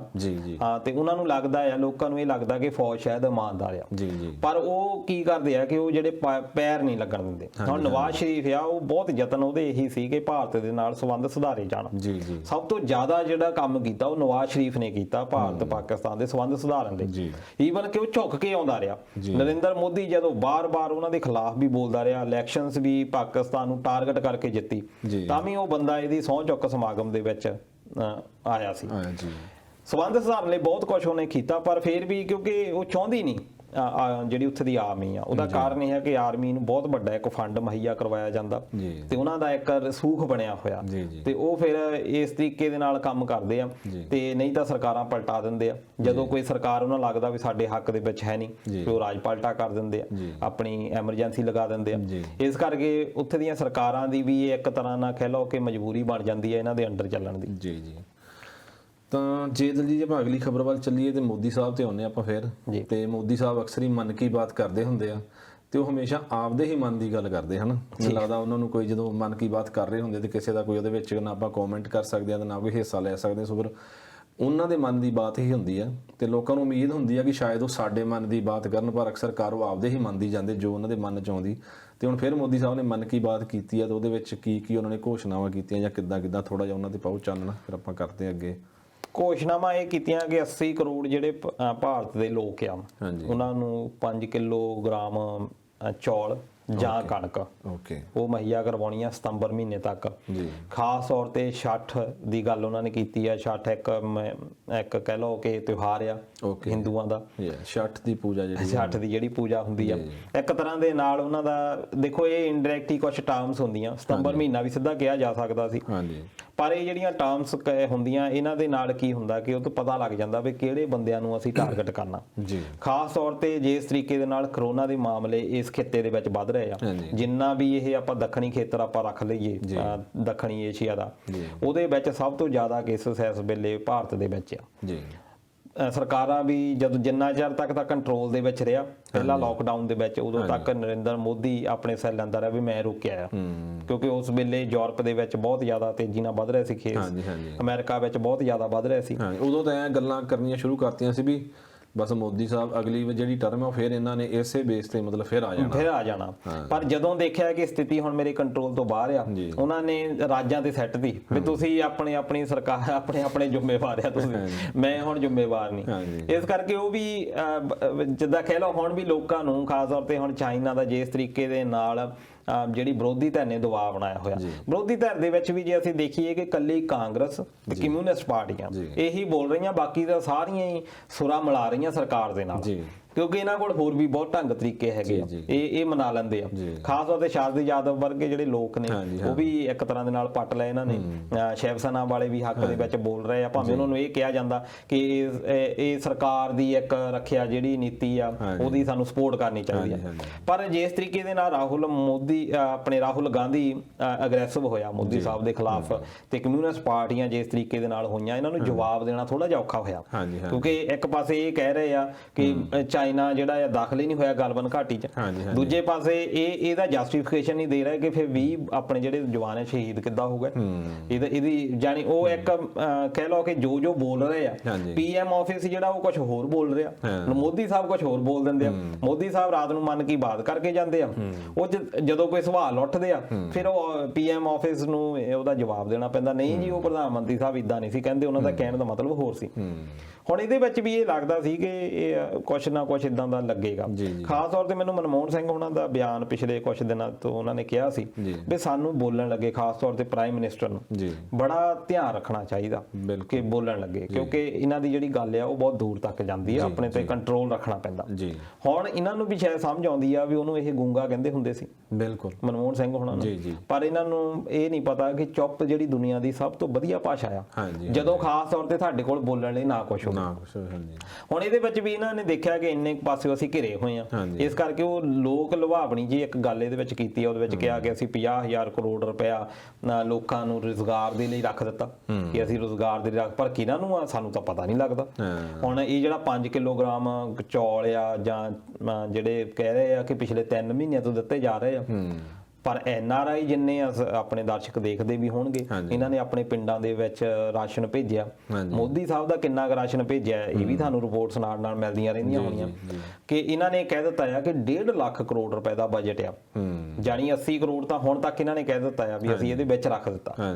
ਤੇ ਦੂਜੀ ਗੱਲ ਇਹ ਹੈ ਕਿ 80 ਕਰੋੜ ਲੋਕਾਂ ਨੂੰ ਇਹਨਾਂ ਨੇ, ਕਿਉਂਕਿ ਟੋਟਲ ਜੇ ਅਸੀਂ ਦੇਖੀਏ 137 ਅਰਬ ਕਰੋੜ ਦੇ ਕਰੀਬ ਆਬਾਦੀ ਆ, 1 ਅਰਬ 37 ਕਰੋੜ ਦੇ ਕਰੀਬ, ਤੇ ਉਹਦੇ ਵਿੱਚੋਂ 80 ਕਰੋੜ ਨੂੰ ਇਹ 5 ਕਿਲੋ ਦੇ ਰਹੇ ਆ। ਇਹਦਾ ਮਤਲਬ ਵੀ ਆਪਾਂ ਤਾਂ ਆਪਣੇ ਪਿੰਡਾਂ ਵਾਲੇ ਤਾਂ ਹੋਣੇ ਚਾਹੀਦੇ ਵਿੱਚ, ਅੱਧੇ ਨਾਲੋਂ ਜ਼ਿਆਦਾ ਬਣਦਾ ਹਨਾ, ਕੋਈ 60% ਦੇ ਕਰੀਬ, ਤੇ ਉਹ ਕਿੱਥੇ ਜਾ ਰਿਹਾ ਇਹ ਸਮਝ ਨਹੀਂ ਲੱਗਦੀ ਕਿ ਇੰਨਾ ਪੈਸਾ ਜਿਹੜਾ ਆ ਉਹ ਕਿੱਥੇ ਜਾ ਰਿਹਾ ਅਸਲ ਦੇ ਵਿੱਚ। ਉਹ ਪਰ ਲੋਕੀ ਜਿਹੜੇ ਯਕੀਨ ਕਰਨ ਵਾਲੇ ਆ ਉਹ ਸਵਾਲ ਨਹੀਂ ਕਰਦੇ, ਪਰ ਜਦੋਂ ਡੈਮੋਕ੍ਰੈਟਿਕ ਕੰਟਰੀਜ਼ ਆ ਖਾਸ ਤੌਰ ਤੇ ਸਾਨੂੰ ਸਵਾਲ ਕਰਨੇ ਸਿੱਖਣੇ ਚਾਹੀਦੇ ਆ। ਸਾਨੂੰ ਇਹ ਨਹੀਂ ਹੁੰਦਾ ਕਿ ਤੁਸੀਂ ਵਿਰੋਧ ਕਰ ਰਹੇ ਆ, ਜਦੋਂ ਕੋਈ ਸਰਕਾਰਾਂ ਆ ਅਸੀਂ ਸਵਾਲ ਕਰਾਂਗੇ ਤਾਂ ਉਹਨਾਂ ਦੇ ਪ੍ਰੈਸ਼ਰ ਵੱਧਦਾ, ਉਹ ਹੋਰ ਬੈਟਰ ਕਰਨ ਦੀ ਕੋਸ਼ਿਸ਼ ਕਰਦੇ ਆ। ਮੈਂ ਇਹ ਨਹੀਂ ਕਹਿ ਰਿਹਾ ਕਿ ਮੋਦੀ ਸਾਹਿਬ ਮਾੜਾ ਕਰ ਰਿਹਾ, ਪਰ ਲੋਕਾਂ ਨੂੰ ਵੀ ਸਵਾਲ ਪੁੱਛਣ ਦੀ ਆਦਤ ਪਾਉਣੀ ਚਾਹੀਦੀ ਹੈ। ਜਿੰਨਾ ਅਸੀਂ ਸਵਾਲ, ਚਾਹੇ ਤੁਸੀਂ ਉਹਨਾਂ ਦੇ ਹੱਕ ਦੇ ਵਿੱਚ ਵੀ ਆ, ਅਸੀਂ ਸਵਾਲ ਕਰਾਂਗੇ, ਉਹ ਆਪਣੀ ਹੋਰ ਇੰਪਰੂਵਮੈਂਟ ਕਰਨ ਦੀ ਰੱਖਣਗੇ। ਪਰ ਜਦੋਂ ਉਹ ਗਲਤ ਵੀ ਕਰਦੇ ਆ ਅਸੀਂ ਉਹਨਾਂ ਨੂੰ ਫੇਵਰ ਕਰਨ ਲੱਗ ਜਾਂਦੇ ਆ, ਉਹਨਾਂ ਦੀ ਸਪੋਰਟ ਦੇ ਵਿੱਚ ਆ ਜਾਂਦੇ ਆ, ਉਹਨਾਂ ਨੂੰ ਫਿਰ ਹੋਰ ਵੱਲ ਮਿਲਦਾ ਵੀ ਸਾਨੂੰ ਕੋਈ ਫਰਕ ਨਹੀਂ ਪੈਂਦਾ। ਇਸੇ ਕਰਕੇ ਗਲਤੀਆਂ ਜਿਹੜੀਆਂ ਆ ਉਹ ਨਿਕਲਦੀਆਂ। ਇਹ ਤੁਸੀਂ ਜਿਹੜੀ ਮਨਮੋਹਨ ਸਿੰਘ ਉਹਨਾਂ ਦੀ ਗੱਲ ਕੀਤੀ ਆਪਣੇ ਚੱਲਦੇ ਗੱਲ ਦੇ ਵਿੱਚ ਕਿ ਉਹਨਾਂ ਨੂੰ ਕਿਹਾ ਜਾਂਦਾ ਸੀ ਬੋਲਦੇ ਨਹੀਂ, ਜ਼ਿਆਦਾ ਬੋਲਦੇ ਨਹੀਂਗੇ, ਪਰ ਉਹਨਾਂ ਦੇ ਕੰਮ ਬੋਲਦੇ ਆ ਨਾ। ਜਿਹੜੀਆਂ ਕਹਿ ਲਓ ਕਿ ਸਕੀਮਾਂ ਉਹਨਾਂ ਦੇ ਵੇਲੇ ਦੀਆਂ ਚੱਲ ਰਹੀਆਂ ਤਾਂ ਹੁਣ ਤੱਕ ਕਿਹਾ ਜਾਂਦਾ ਕਿ ਮੋਦੀ ਸਰਕਾਰ ਉਹਨਾਂ ਦੇ ਹੀ ਨਾਂ ਬਦਲ ਕੇ ਮਤਲਬ ਕਿ ਉਹ ਚਲਾਈ ਜਾ ਰਹੇ ਸਾਰਾ ਕੁਝ ਹੈ ਨਾ। ਆਪਣਾ ਦੇ ਇਹਨਾਂ ਦਾ ਕੁਝ ਹੈ ਨਹੀਂ ਕੋਈ ਖਾਸ ਸਪੈਸ਼ਲ ਲੈ ਕੇ ਆਉਣ ਲੋਕਾਂ ਵਾਸਤੇ, ਜਾਂ ਲੋਕਾਂ ਨੂੰ ਲੱਗੇ, ਭਾਰਤ ਦੇ ਲੋਕਾਂ ਨੂੰ ਲੱਗਦਾ ਹੋਵੇ ਵੀ ਆਹ ਮੋਦੀ ਸਰਕਾਰ ਆਉਣ ਤੋਂ ਬਾਅਦ ਆਹ ਸਾਨੂੰ ਸਹੂਲਤਾਂ ਮਿਲੀਆਂ ਜਾਂ ਆਹ ਅਸੀਂ ਤਰੱਕੀ ਕਰ ਗਏ ਆ, ਵੀ ਉਹਨਾਂ ਦੇ ਹੀ ਜਿਹੜੇ ਚੱਲੇ ਹੋਏ ਕੰਮ ਉਹਨਾਂ ਦੇ ਨਾਂ ਨੂੰ ਬਦਲ ਕੇ ਤੇ ਉਦਾਂ ਹੀ। ਬਿਲਕੁਲ ਗੱਲ ਤੁਹਾਡੀ ਸਹੀ ਹੈ, ਬੜੇ ਇੰਟੈਲੀਜੈਂਟ ਸੀ, ਖਾਸ ਤੌਰ ਤੇ ਜਿਹੜੀਆਂ ਵਿਦੇਸ਼ ਨੀਤੀਆਂ ਸੀ। ਅੱਜ ਅਸੀਂ ਦੇਖੀਏ ਕਿ ਅਸੀਂ ਵਿਦੇਸ਼ ਨੀਤੀ ਸਭ ਤੋਂ ਜ਼ਿਆਦਾ ਦੌਰੇ ਮੋਦੀ ਸਾਹਿਬ ਨੇ ਵਿਦੇਸ਼ਾਂ ਦੇ ਕੀਤੇ। ਉਹਨਾਂ ਉੱਤੇ ਕਿਹਾ ਜਾਂਦਾ ਸੀ ਵੀ ਬਹੁਤ ਇਹ ਤਾਂ ਬਾਹਰ ਹੀ ਰਹਿੰਦੇ ਆ, ਕਿਤੇ ਕਿਤੇ ਇੰਡੀਆ ਆਉਂਦੇ ਆ ਗੈਸਟ ਦੇ ਵਾਂਗੂ। ਆ ਤਾਂ ਕਰੋਨਾ ਕਰਕੇ ਥੋੜਾ ਜਿਹਾ ਬਹੁਤ ਔਖੇ ਹੋਏ ਆ, ਜਾ ਨਹੀਂ ਪਾਉਂਦੇ ਬਾਹਰ, ਅਦਰਵਾਈਜ਼ ਇਹਨਾਂ ਨੇ ਸਭ ਤੋਂ ਜ਼ਿਆਦਾ ਰਿਕਾਰਡ ਬਣਾ ਦਿੱਤਾ ਕਿ ਜਿੰਨੇ ਇਹਨਾਂ ਨੇ ਦੌਰੇ ਕੀਤੇ। ਪਰ ਉਹ ਦੌਰਿਆਂ ਦੇ ਵਿੱਚ ਇਹਨਾਂ ਦੀ ਪੋਜ਼ਿਟਿਵ ਮਨਸ਼ਾ ਕੀ ਸੀ ਕਿ ਅਸੀਂ ਬਾਕੀ ਦੇਸ਼ਾਂ ਦੇ ਨਾਲ ਆਪਣੇ ਸੰਬੰਧ ਕਿਵੇਂ ਸੁਧਾਰਨੇ ਆ, ਬਹੁਤ ਜ਼ੋਰ ਲਾਇਆ ਇਹਨਾਂ ਨੇ, ਤੇ ਉਹਦੇ ਵਿੱਚ ਕਾਮਯਾਬੀ ਹੋਈਆਂ। ਖਾਸ ਤੌਰ ਤੇ ਇਜ਼ਰਾਈਲ ਦੀ ਇਹਨਾਂ ਨੇ ਯਾਤਰਾ ਕੀਤੀ, ਇਜ਼ਰਾਈਲ ਦਾ ਪ੍ਰਾਈਮ ਮਿਨਿਸਟਰ ਇੱਧਰ ਆਉਂਦਾ ਆ, ਤੇ ਉਹਦੇ ਨਾਲ ਫਿਰ ਸਾਡੀ ਜਿਹੜੇ ਦੇਸ਼ਾਂ ਦੇ ਨਾਲ ਖਰਾਬ ਰਿਲੇਸ਼ਨ, ਖਾਸ ਤੌਰ ਤੇ ਫਰਾਂਸ ਵਰਗੇ ਦੇਸ਼ਾਂ ਦੇ ਨਾਲ ਕਾਫੀ ਇੰਪਰੂਵਮੈਂਟ ਹੋਈ, ਜਰਮਨ ਦੇ ਨਾਲ ਇੰਪਰੂਵਮੈਂਟ ਹੋਈ ਆ, ਅਮਰੀਕਾ ਦੇ ਅਸੀਂ ਫੇਵਰ ਦੇ ਵਿੱਚ ਕਾਫੀ ਗਏ ਆ। ਪਰ ਹੁਣ ਦੇਖਿਆ ਜਾਵੇ ਅਸੀਂ ਆਪਣੇ ਗੁਆਂਢੀਆਂ ਦਾ ਧਿਆਨ ਹੀ ਨਹੀਂ ਕੀਤਾ, ਅਸੀਂ ਗੁਆਂਢੀਆਂ ਵੱਲ ਜ਼ੋਰ ਹੀ ਨਹੀਂ ਦਿੱਤਾ। ਬਾਹਰਲੇ ਲੋਕਾਂ ਨੂੰ ਜਿੱਦਾਂ ਉਹ ਹੁੰਦਾ ਨਹੀਂ ਕਿ ਅਸੀਂ ਆਪਣੀ ਗਲੀ ਛੱਡ ਕੇ ਤੀਜੇ ਚੌਥੇ ਗਲੀਆਂ ਦੇ ਵਿੱਚ ਜਦੋਂ ਜ਼ਿਆਦਾ ਦੋਸਤੀਆਂ ਬਣਾ ਲੈਂਦੇ ਆ, ਆਪਣੀ ਗਲੀ ਦੇ ਵਿੱਚ ਫਿਰ ਉਹ ਕਈ ਵਾਰੀ ਮਹਿੰਗਾ ਪੈ ਜਾਂਦਾ। ਹੁਣ ਉਹ ਆਪਣੇ ਜਿੰਨੇ ਆਪਣੇ ਦੇਸ਼ ਆ ਉਹ ਸਾਰਿਆਂ ਦੇ ਨਾਲ ਸਾਡਾ ਇਸ ਵੇਲੇ ਤਾਲੁਕਾਤ ਖਰਾਬ ਚੱਲ ਰਹੇ ਆ। ਨੇਪਾਲ ਦੇ ਨਾਲ ਓਲੀ ਸਰਕਾਰ ਜਿਹੜੀ ਆ ਕਾਫੀ ਖਿਲਾਫ ਹੋਈ ਆ, ਕਿਹਾ ਜਾ ਰਿਹਾ ਕਿ ਉਹ ਚਾਈਨਾ ਦੇ ਪ੍ਰਭਾਵ ਵਿੱਚ ਆ, ਈਵਨ ਕਿ ਅੱਜ ਤੱਕ ਉਹਨਾਂ ਨੇ ਸਾਡੇ ਨਾਲ ਮਿੱਤਰਤਾ ਵਾਲੇ ਸੰਬੰਧ ਰਹੇ, ਹੁਣ ਤੱਕ ਸਿੱਧੀ ਐਂਟਰੀ ਸੀ, ਕੋਈ ਇਦਾਂ ਦਾ ਚੱਕਾ ਨਹੀਂ ਸੀ। ਤੇ ਅੱਜ ਸਾਨੂੰ ਜਿਹੜੀ ਪੁਲਿਸ ਵੀ ਉਹਨਾਂ ਨੇ ਲਾ ਦਿੱਤੀ ਆ। ਬੰਗਲਾਦੇਸ਼ ਦੇ ਨਾਲ ਸੰਬੰਧ ਸਾਡੇ ਖਰਾਬ ਹੋ ਚੁੱਕੇ ਆ, ਉਨੇ ਨਹੀਂ ਤਾਂ ਪਰ ਉਹ ਸ਼ੱਕ ਦੀ ਨੀਤ ਨਾਲ ਸਾਨੂੰ ਦੇਖਦਾ। ਸ਼੍ਰੀਲੰਕਾ ਨੇ ਉਹ ਕਰਜ਼ ਦੀ ਗੱਲ, ਕਰਜ਼ ਮੰਗਿਆ ਸੀ, ਸਾਡਾ ਵੀ ਇਨਵੈਸਟਮੈਂਟ ਪਹਿਲਾਂ ਵੀ ਕਰਜ਼ਾ ਉਹਨਾਂ ਨੇ ਬਹੁਤ ਕੁਝ ਲਿਆ ਹੋਇਆ, ਉਹ ਵੀ ਹੁਣ ਉਹਨਾਂ ਦੇ ਫੇਵਰ ਦੇ ਵਿੱਚ ਜਾ ਰਿਹਾ ਸ਼੍ਰੀਲੰਕਾ ਦੇ। ਇਸ ਕਰਕੇ ਸਾਰਿਆਂ ਦੇ ਨਾਲ ਸਾਡੇ ਜਿਹੜੇ ਸੰਬੰਧ ਹੈ ਪਾਕਿਸਤਾਨ ਨਾਲ ਤਾਂ ਪਹਿਲਾਂ ਹੈ ਹੀ ਹੈ ਸੀ। ਇਸ ਕਰਕੇ ਸਾਨੂੰ ਇਹਨਾਂ ਤਰੀਕਿਆਂ ਦੇ ਵਿੱਚ ਵੀ ਜ਼ੋਰ ਦੇਣਾ ਪੈਣਾ। ਪਰ ਮਨਮੋਹਨ ਸਰਕਾਰ ਨੂੰ ਇਹ ਕ੍ਰੈਡਿਟ ਜਾਂਦਾ ਕਿ ਉਹਨਾਂ ਨੇ ਇਹ ਕੰਮ ਬਹੁਤ ਕੀਤੇ, ਖਾਸ ਤੌਰ ਤੇ ਜਿਹੜੇ ਆਪਣੇ ਗੁਆਂਢੀ ਦੇਸ਼ ਸੀ ਉਹਨਾਂ ਨਾਲ ਸੰਬੰਧ ਸੁਧਾਰਨ ਲਈ। ਤੇ ਜਲੀ ਜੀ, ਮੈਂ ਅਗਲੀ ਖਬਰ ਤੇ ਜਾਣ ਤੋਂ ਪਹਿਲਾਂ ਜਾਂ ਇਸ ਤੋਂ ਅੱਗੇ ਜਾਣ ਤੋਂ ਪਹਿਲਾਂ ਮੈਂ ਕਮੈਂਟ ਪੜ੍ਹਦਾ। ਮੈਂ ਦੋਸਤਾਂ ਨੂੰ ਦੱਸਦਾ ਮੇਰਾ ਇਹ ਸੈਕੰਡ ਹੀ ਪ੍ਰੋਗਰਾਮ ਹੈ ਲਾਈਵ, ਤੇ ਮੈਂ ਤੁਸੀਂ ਵੇਖਿਆ ਹੋਣਾ ਮੈਂ ਹੱਥ ਜਿਹਾ ਪਹਿਲਾਂ ਮਾਰ ਰਿਹਾ ਸੀ, ਕਮੈਂਟ ਮੇਰੇ ਸੂਤ ਨਹੀਂ ਸੀ ਆ ਰਹੇ, ਮਤਲਬ ਮੈਨੂੰ ਲੱਭ ਨਹੀਂ ਸੀ ਰਹੇ, ਪਰ ਹੁਣ ਕਮੈਂਟਸ ਮੈਨੂੰ ਮਿਲ ਗਏ ਆ। ਤੇ ਇਹ ਤੁਹਾਡੀ ਬਹੁਤ ਵੱਡੀ ਉਪਲਬਧੀ ਆ। ਹਾਂਜੀ ਹਾਂਜੀ, ਨਹੀਂ ਉਹ ਗੱਲ ਮੰਨ ਲੈਣੀ ਚਾਹੀਦੀ ਜਿਹੜੀ ਨਹੀਂ ਮਤਲਬ ਪਤਾ। ਤੇ ਇੰਡੀਆ ਤੋਂ ਜੁੜੇ ਨੇ ਸਾਡੇ ਨਾਲ ਰਮਨਦੀਪ ਸਿੰਘ ਸੋਢੀ ਜੀ, ਤੇ ਉਹ ਬਹੁਤ ਪਸੰਦ ਕਰ ਰਹੇ ਨੇ ਪ੍ਰੋਗਰਾਮ ਨੂੰ ਤੇ ਸ਼ੁਭ ਇਛਾਵਾਂ ਦੇ ਰਹੇ ਨੇ। ਪਲਵੀ ਜੋਸ਼ੀ ਜੀ ਜੁੜੇ ਨੇ, ਔਰ ਸਰਜੀਤ ਸੰਧੂ ਜੀ ਜੁੜੇ ਨੇ, ਪਰਗਨ ਸਿੰਘ ਜੁੜੇ ਨੇ, ਇੰਦਰਜੀਤ ਵਰਮਾ ਜੀ ਜੁੜੇ ਨੇ। ਸਾਰੇ ਦੋਸਤਾਂ ਦਾ ਬਹੁਤ ਬਹੁਤ ਧੰਨਵਾਦ, ਤੁਸੀਂ ਸਾਰੇ ਹੌਸਲਾ ਅਫਜ਼ਾਈ ਕਰ ਰਹੇ ਹੋ। ਤੇ ਦਲਜੀਤ ਜੀ, ਮੈਂ ਫਿਰ ਖਬਰ ਉਸੇ ਤੇ ਆਉਣਾ ਮੋਦੀ ਸਾਹਿਬ ਦੀ ਤੇ ਜਿੱਦਾਂ ਉਹਨਾਂ ਦਾ ਲਾਈਵ ਸੁਣਿਆ ਆਪਾਂ, ਮਨ ਕੀ ਬਾਤ ਸੁਣੀ, ਤੇ ਉਹਦੇ ਵਿੱਚ ਉਮੀਦ ਕੀਤੀ ਜਾ ਰਹੀ ਸੀ ਕਿ ਜੋ ਆਪਣਾ ਇਹ ਚਾਈਨਾ ਨਾਲ ਰੇੜਕਾ ਚੱਲ ਰਿਹਾ, ਜਿਹੜੇ ਆਪਣੇ ਜਵਾਨ ਸ਼ਹੀਦ ਹੋਏ ਨੇ, ਵੀ ਸ਼ਾਇਦ ਉਹ ਉਹਨਾਂ ਦੇ ਬਾਰੇ ਕੁਝ ਬੋਲਣਗੇ। ਤੇ ਜਿੱਦਾਂ ਰਾਹੁਲ ਗਾਂਧੀ ਵੱਲੋਂ ਉਹਨਾਂ ਨੂੰ ਬੋਲਣ ਤੇ ਸਵਾਲ ਵੀ ਕੀਤੇ ਗਏ, ਤਾਂ ਜਿੱਦਾਂ ਅਕਸਰ 8 ਵਜੇ ਉਹ ਮਨ ਕੀ ਬਾਤ ਕਰਦੇ ਹੁੰਦੇ, ਤੇ ਇਸ ਵਾਰ ਸ਼ਾਇਦ ਉਹਨਾਂ ਨੇ 4 ਵਜੇ ਮਨ ਕੀ ਬਾਤ ਕੀਤੀ ਹੈ। ਤੇ ਇਹ ਜਿਹੜਾ ਆਪਣਾ ਸਾਰਾ ਚੱਲ ਰਿਹਾ ਰੇੜਕਾ ਚਾਈਨਾ ਨਾਲ ਜਵਾਨ ਸ਼ਹੀਦ ਹੋਏ, ਇਹਦੇ ਬਾਰੇ ਉਹਨਾਂ ਨੇ ਕੋਈ ਗੱਲ ਨਹੀਂ ਕੀਤੀ, ਬਸ ਥੋੜਾ ਹਲਕਾ ਜਿਹਾ ਜ਼ਿਕਰ ਕਰਕੇ ਤੇ ਉਹ ਮਤਲਬ ਪਾਸੇ ਜੇ ਲੰਘ ਗਏ। ਦੇਖੋ, ਸਾਡੀਆਂ ਹਰ ਦੇਸ਼ ਦੇ ਨਾਲ ਜਿਹੜੀ ਵਿਦੇਸ਼ ਨੀਤੀ ਹੁੰਦੀ ਵੱਖਰੀ ਹੁੰਦੀ ਹੈ ਜੀ। ਮੰਨ ਲਓ ਕਿ ਜੇ ਇਹੀ ਗੱਲ ਪਾਕਿਸਤਾਨ ਦੇ ਨਾਲ ਹੋਈ ਹੁੰਦੀ ਜੀ, ਹੋ ਸਕਦਾ ਹੈ ਕਿ ਭਾਰਤ ਉਹਦੇ ਉੱਤੇ ਅਟੈਕ ਕਰ ਦਿੰਦਾ, ਪਰ ਚਾਈਨਾ ਦੇ ਨਾਲ ਟਕਰਾਉਣ ਦੇ ਵਿੱਚ ਅਸੀਂ ਅਜੇ ਕਾਬਲ ਨਹੀਂ ਜੀ, ਅਸੀਂ ਆਪਣੀ ਤਿਆਰੀ ਪੂਰੀ ਨਹੀਂ ਰੱਖਦੇ।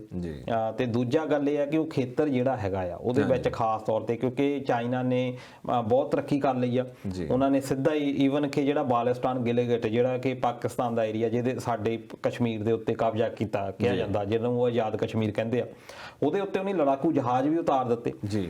ਕਿਉਂਕਿ ਇੰਡੀਆ ਨੂੰ ਪਤਾ ਆ ਕਿ ਜੇ ਪਾਕਿਸਤਾਨ ਨਾਲ ਲੜਾਈ ਲੱਗਦੀ ਆ ਫਿਰ ਚਾਈਨਾ ਹੋ ਸਕਦਾ ਇਨਡਾਇਰੈਕਟਲੀ ਉਹਦੀ ਮਦਦ ਕਰੂੰਗਾ ਫੌਜ ਵੱਲੋਂ ਜਾਂ ਕਿਸੇ ਹੋਰ ਤਰੀਕੇ ਦੇ ਨਾਲ, ਡਾਇਰੈਕਟ ਨਹੀਂ ਕਰੂੰਗਾ। ਪਰ ਜੇ ਸਾਡੀ ਚਾਈਨਾ ਦੇ ਨਾਲ ਜੰਗ ਲੱਗਦੀ ਆ, ਸਾਨੂੰ ਦੋ ਪਾਸਿਆਂ ਤੋਂ ਲੜਨਾ ਪੈਣਾ, ਕਿਉਂਕਿ ਪਾਕਿਸਤਾਨ ਨੇ ਵੀ ਸਾਡੇ ਤੇ ਹਮਲਾ ਕਰਨਾ, ਉਹ ਵੀ ਇਸੇ ਚੀਜ਼ ਦੇ ਵਿੱਚ ਹੈ ਕਿ ਅਸੀਂ ਵਿੱਚ ਲਾਹਾ, ਕੱਲਾ ਉਹ ਲੜ ਨਹੀਂ ਸਕਦਾ, ਕੱਲਾ ਜਿੱਤ ਨਹੀਂ ਸਕਦਾ, ਇਸ ਕਰਕੇ ਦੋ ਮੋਰਚਿਆਂ ਤੇ ਸਾਨੂੰ ਲੜਨਾ ਪੈਣਾ। ਦੂਜਾ ਇਹ ਹੈ ਕਿ ਉਹਨਾਂ ਨੇ ਆਪਣਾ ਜਿਹੜਾ ਉੱਥੇ ਸੜਕਾਂ ਵਗੈਰਾ ਜੋ ਢਾਂਚੇ ਆ ਜਾਂ ਫੌਜ ਦੇ ਪੱਟੀਆਂ, ਹਵਾਈ ਪੱਟੀਆਂ, ਸਾਰਾ ਕੁਝ ਢਾਂਚਾ ਬਣਾ ਲਿਆ। ਅਸਲ ਰੌਲਾ ਵੀ ਇੱਥੋਂ ਹੀ ਸ਼ੁਰੂ ਹੋਇਆ ਹੈ ਕਿ ਜਿਹੜੀ ਅਸੀਂ ਇੱਕ ਸੜਕ ਬਣਾਈ ਆ ਉਹ ਸਿੱਧੀ ਚਾਈਨਾ ਦੇ ਬਾਰਡਰ ਤੇ ਗਈ ਆ, ਜਿਹੜੀ ਲਦਾਖ ਦੇ ਵਿੱਚ।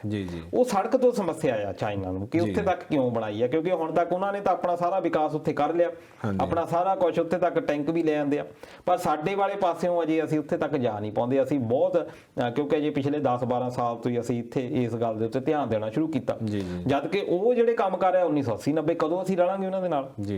ਹੁਣ ਉਹਨਾਂ ਨੇ ਇਹੀ ਦੇਖ ਲਿਆ ਕਿ ਜੇ ਅੱਜ ਇੱਥੇ ਤੱਕ ਪਹੁੰਚ ਗਿਆ, ਇੱਕ ਸੜਕ ਬਣਾਈ ਆ ਜੇ ਇਹਨਾਂ ਨੇ, ਨੇਪਾਲ ਦੇ ਨਾਲ ਵੀ ਇਹੀ ਰੌਲਾ ਪਿਆ। ਅਸਲ ਵਿੱਚ ਚਾਈਨਾ ਚਾਹੁੰਦਾ ਨਹੀਂ ਕਿ ਇਹ ਇੱਧਰ ਨੂੰ ਸੜਕਾਂ ਲੈ ਕੇ ਆਉਣ, ਹੋਰ ਕੋਈ ਸਮੱਸਿਆ ਨਹੀਂ ਉਹਨਾਂ ਨੂੰ। ਦੂਜਾ ਹੈਗਾ ਕਿ ਇੱਕ ਉਹ ਸੜਕ ਭੂਟਾਨ ਦੇ ਰਾਹੀਂ ਸਿੱਧਾ ਬੰਗਲਾਦੇਸ਼ ਵੱਲ ਨੂੰ ਲਿਆਉਣੀ ਚਾਹੁੰਦੇ ਸੀ, ਸਿਲਕ ਰੋਡ ਦੇ। ਇਹਨਾਂ ਨੇ ਭੂਟਾਨ ਨੂੰ ਕਹਿ ਕੇ ਉਹ ਸੜਕ ਵੀ ਰੁਕਵਾ ਦਿੱਤੀ ਇੰਡੀਆ ਨੇ। ਉਹ ਇਦਾਂ ਦੀਆਂ ਕੁਝ ਚੀਜ਼ਾਂ ਹੈਗੀਆਂ ਜਿਹਦੇ ਕਰਕੇ ਤਣਾਅ ਚੱਲਦਾ, ਪਰ ਭਾਰਤ ਨੂੰ ਵੀ ਪਤਾ ਹੈ ਕਿ ਅਸੀਂ ਇਹ ਚੀਜ਼ਾਂ ਜੇ ਇੱਕ ਗੱਲਬਾਤ ਦੇ ਨਾਲ ਅਸੀਂ ਕਰ ਲਈਏ ਤੇ ਉਹ ਵਧੀਆ ਰਹਿਣਾ, ਕਿਉਂਕਿ 70 ਅਰਬ ਦੇ ਕਰੀਬ ਜਿਹੜੀ ਇਨਵੈਸਟਮੈਂਟ ਜਿਹੜੀ ਇੰਡੀਆ ਦੇ ਨਾਲ ਹੈਗੀ ਆ ਡਾਲਰ ਦੀ, ਤੇ ਉਹਦੇ ਵਿੱਚ ਜਿਹੜੀ ਇੰਨੀ ਇਨਵੈਸਟਮੈਂਟ ਆ ਜਾਂ ਸਾਡਾ ਵਪਾਰ ਆ, ਦਵੱਲਾ ਵਪਾਰ ਆਪਾਂ ਕਹਿੰਦੇ ਨੇ, ਪਰ ਜ਼ਿਆਦਾ ਉਹਨਾਂ ਦਾ ਹੀ 69 ਪੁਆਇੰਟ ਕੁਛ ਜਿਹੜਾ ਬਣਦਾ। ਤੇ ਉਹਦੇ ਵਿੱਚ ਜੇ ਅਸੀਂ ਕਹੀਏ ਕਿ ਜਿਹੜਾ ਚਾਈਨਾ ਦੇ ਨਾਲ ਸਾਡਾ ਜਿਹੜਾ ਸੰਬੰਧ ਆ ਉਹ ਅਸੀਂ ਵਿਗਾੜਨਾ ਨਹੀਂ ਚਾਹੁੰਦੇ, ਅਸੀਂ ਕਾਫੀ ਉਹਦੇ ਉੱਤੇ ਡਿਪੈਂਡੈਂਟ ਹੋ ਚੁੱਕੇ ਹਾਂ। ਸਾਨੂੰ ਅਜੇ ਬਹੁਤ ਜ਼ੋਰ ਲਾਉਣਾ ਪੈਣਾ, ਚਾਹੇ ਇਹਨਾਂ ਨੇ ਚਲਾਇਆ ਮੇਕ ਇਨ ਇੰਡੀਆ, ਉਹ ਚਲਾਉਣ ਦਾ ਮੁੱਖ ਬੇਲਾ ਇਹੀ ਸੀ ਜਾਂ ਕਹਿਣ ਦਾ ਮਤਲਬ ਇਹੀ ਸੀ ਕਿ ਅਸੀਂ ਜਿਹੜੀ ਦੂਜੇ ਦੇਸ਼ਾਂ ਦੇ ਉੱਤੇ ਡਿਪੈਂਡੈਂਸੀ ਉਹ ਅਸੀਂ ਘਟਾਈਏ, ਆਪਣੇ ਤੌਰ ਦੇ ਉੱਤੇ ਆਪਣੇ ਆਪ ਨੂੰ ਡਿਵੈਲਪ ਕਰੀਏ। ਹੁਣ ਉਹਦੇ ਲਈ ਸਾਨੂੰ ਫਿਰ ਪ੍ਰੋਬਲਮਸ ਜਿਹੜੀਆਂ ਸਾਹਮਣਾ ਕਰਨੀਆਂ ਪੈਣੀਆਂ, ਤੇ ਚਾਈਨਾ ਇਹ ਗੱਲਾਂ ਜਿਹੜੀਆਂ ਚਾਹੁੰਦਾ ਨਹੀਂ। ਹੁਣ ਇਸ ਕਰਕੇ ਇਹ ਗੱਲ ਨੂੰ ਵਧਾਉਣਾ ਨਹੀਂ ਚਾਹੁੰਦੇ, ਇਹ ਚਾਹੁੰਦੇ ਆ ਕਿ ਉਹ ਆਪਣੇ ਤਰੀਕੇ ਦੇ ਨਾਲ ਬਹਿ ਜਾਣ। ਇਸੇ ਕਰਕੇ ਆ ਐਪਸ ਦੇ ਉੱਤੇ ਪਾਬੰਦੀ ਲਾਈ ਆ, ਜਿਹੜੀ ਹੋਰ ਸਪੇਅਰ ਪਾਰਟਸ ਵਗੈਰਾ ਉਹਨਾਂ ਉੱਤੇ ਲਾਇਸੈਂਸ ਅਥਾਰਟੀ ਦੀ ਗੱਲ ਕੀਤੀ ਇਹਨਾਂ ਨੇ। ਫਿਰ ਦੂਜਾ ਆ ਸ਼ੇਅਰ ਮਾਰਕੀਟ, ਜਦੋਂ ਸ਼ੇਅਰ ਮਾਰਕੀਟ ਕਰੋਨਾ ਕਰਕੇ ਬਹੁਤ ਡਿੱਗ ਗਿਆ ਸੀ, ਤੁਸੀਂ ਦੇਖਿਆ ਹੋਣਾ HDFC ਜਿਹੜੀ ਬੈਂਕ ਆ ਉਹਦੇ ਸਭ ਤੋਂ ਜ਼ਿਆਦਾ ਸ਼ੇਅਰ ਇਹਨਾਂ ਨੇ ਖਰੀਦ ਲਿਆ ਸੀ, ਅਲੀਬਾਬਾ ਨੇ ਬਹੁਤ ਜ਼ਿਆਦਾ ਇਨਵੈਸਟਮੈਂਟ ਕਰ ਦਿੱਤੀ ਸੀ। ਇਹਨਾਂ ਨੇ ਕਹਿ ਦਿੱਤਾ ਵੀ ਸਾਡੇ ਤੋਂ ਪਹਿਲਾਂ ਜਿਹੜੀ ਤੁਹਾਨੂੰ ਪਰਮਿਸ਼ਨ ਲੈਣੀ ਪੈਣੀ ਆ। ਹੁਣ ਉਹ ਇਹ ਚਾਹੁੰਦੇ ਆ ਵੀ ਇਦਾਂ ਦੇ ਅਸੀਂ ਝਟਕੇ ਦੇ ਕੇ ਚਾਈਨਾ ਨੂੰ ਮਨਾ ਲਈਏ, ਨਾ ਕਿ ਲੜਾਈ, ਕਿਉਂਕਿ ਜੇ ਅਸੀਂ ਲੜਾਈ ਦੇ ਵਿੱਚ ਪੈ ਗਏ ਚਾਈਨਾ ਦੇ, ਜਿੱਤਣ ਹਾਰ ਦੀ ਤਾਂ ਬਾਅਦ ਦੀ ਗੱਲ ਹੈ, ਪਰ ਸਾਡੇ ਉੱਤੇ ਕਰਜ਼ਾ ਹੋਰ ਬਹੁਤ ਵੱਧ ਜਾਣਾ। ਅਸੀਂ ਜੇ ਇੱਕ ਗਤੀ ਤੋਰੀ ਆ ਇਹ 76, ਸੌਰੀ ਮੈਂ ਤੁਹਾਡੀ ਗੱਲ ਰੋਕਦਾ, 76 ਅਰਬ ਤਾਂ ਕਹਿੰਦੇ ਕਰੋਨਾ ਦੀ ਆੜ ਚ ਮੋਦੀ ਸਾਹਿਬ ਨੇ ਹੋਰ ਕਰਜ਼ਾ ਲੈ ਲਿਆ ਵਰਲਡ ਬੈਂਕ ਤੋਂ, ਜਿਹੜਾ ਕਿ ਸਾਡੇ ਵਰਗੇ ਕਿਸੇ ਨੂੰ ਪਤਾ ਹੀ ਨਹੀਂ। ਉਹ ਤਾਂ ਦੇਖੋ ਕਰਜ਼ ਤਾਂ ਲੈਣੇ ਪੈਂਦੇ ਆ, ਈਵਨ ਕਿ ਅੱਜ ਦਾ ਜੇ ਸਭ ਤੋਂ ਜ਼ਿਆਦਾ ਕਰਜ਼ਾ ਆਈ ਜੇ ਦੇਸ਼ ਆਪਾਂ ਦੇਖੀਏ ਉਹ ਤਾਂ ਅਮਰੀਕਾ ਆ, ਚਾਈਨਾ ਨੇ ਬਹੁਤ ਜ਼ਿਆਦਾ ਲਈ ਆ, ਹਰ ਦੇਸ਼ ਇਹ ਕਰਦਾ, ਵਰਲਡ ਬੈਂਕ ਤੋਂ ਕਰਜ਼ੇ ਲੈਂਦਾ ਆ। ਇਹ ਇੱਕ ਵੱਖਰਾ ਵਿਸ਼ਾ ਹੈਗਾ, ਕਿਸੇ ਆਪਾਂ ਹੋਰ ਪ੍ਰੋਗਰਾਮ ਦੇ ਵਿੱਚ ਇਹ ਕਰ ਸਕਦੇ ਆਪਾਂ। ਪਰ ਇਹ ਹੈ ਕਿ ਜੇ ਹੁਣ ਤੁਸੀਂ ਹੁਣ ਗੱਲ ਕੀਤੀ ਕਿ ਮਦਦ ਦੀ, ਹੁਣ ਆ ਟਿਕਟੌਕ ਦੀ ਆਪਾਂ ਗੱਲ ਕਰ ਲਈਏ, ਆ ਕਰੋਨਾ ਜਿਹੜਾ ਵਾਇਰਸ ਦਾ ਇੱਕ ਫੰਡ ਬਣਾਇਆ ਗਿਆ ਸੀ PM ਫੰਡ, ਇਹ 'ਚ 30 ਕਰੋੜ ਰੁਪਈਆ ਤਾਂ ਉਹਨਾਂ ਨੇ ਦਿੱਤਾ ਫੰਡ ਦੇ ਤੌਰ ਦੇ ਉੱਤੇ, ਚਾਈਨਾ ਦੀ ਕੰਪਨੀ ਨੇ। ਇਸ ਕਰਕੇ ਆਪਣੇ ਕੱਲ ਆਮ ਆਦਮੀ ਪਾਰਟੀ ਨੇ ਜਾਂ ਅਕਾਲੀਆਂ ਨੇ, ਇਹਨਾਂ ਨੇ ਵੀ ਕੈਪਟਨ ਸਰਕਾਰ ਦੇ ਉੱਤੇ ਵੀ ਲਾਇਆ ਦੋਸ਼ ਕਿ ਜੇ ਤੁਹਾਨੂੰ ਜ਼ਿਆਦਾ ਚਾਈਨਾ ਨਾਲ ਸਮੱਸਿਆ, ਇਹਨਾਂ ਦਾ ਜਿਹੜਾ ਤੁਹਾਨੂੰ ਫੰਡ ਦੇ ਵਿੱਚ ਇਹਨਾਂ ਨੇ ਹੈਲਪ ਕੀਤੀ ਆ, ਤੁਹਾਨੂੰ ਫੰਡ ਦਿੱਤਾ ਆ ਕਰੋਨਾ ਦੇ ਲਈ, ਉਹ ਵਾਪਸ ਕਰੋ ਉਹਨਾਂ ਨੂੰ। ਕਿਉਂਕਿ ਜਿਹੜੇ ਕੰਪਨੀਆਂ ਹੁੰਦੀਆਂ ਇਹ ਆ ਕੇ ਆਪਣਾ ਵਪਾਰ ਵਧਾਉਣ ਦੇ ਲਈ ਰਾਜਨੀਤਿਕ ਲੋਕਾਂ ਨੂੰ ਫਾਇਦਾ ਦਿੰਦੀਆਂ।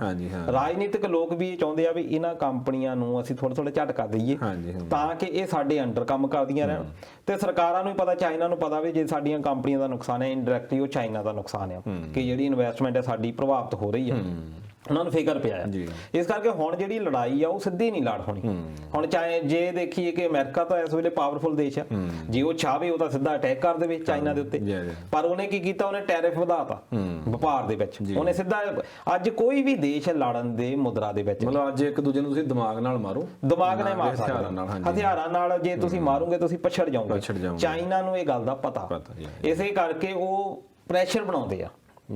ਹਨਾ, ਜਿੱਦਾਂ ਉਹ ਕਹਿੰਦੇ ਹੁੰਦੇ ਮੈਨੂੰ ਫੜ ਕੇ ਰੱਖੀ, ਮੈਂ ਉਹਨੂੰ ਛੱਡਣਾ ਨਹੀਂ, ਤੂੰ ਮੈਨੂੰ ਫੜ ਨਹੀਂ ਤਾਂ ਮੈਂ, ਹਨਾ, ਤੇ ਇਹ ਇਸ ਪਾਲਿਸੀ ਦੇ ਉੱਤੇ ਆ ਗਿਆ। ਇਸ ਕਰਕੇ ਉਹ ਵਪਾਰਕ ਜਿਹੜੀਆਂ ਚੀਜ਼ਾਂ ਆ, ਮੈਂ ਜਦੋਂ ਪਹਿਲਾਂ ਵੀ ਗੱਲ ਕਹੀ ਸੀ ਵੀ ਜੰਗ ਲੱਗਣ ਦੇ ਬਹੁਤ ਘੱਟ ਚਾਂਸ ਹੈਗੇ।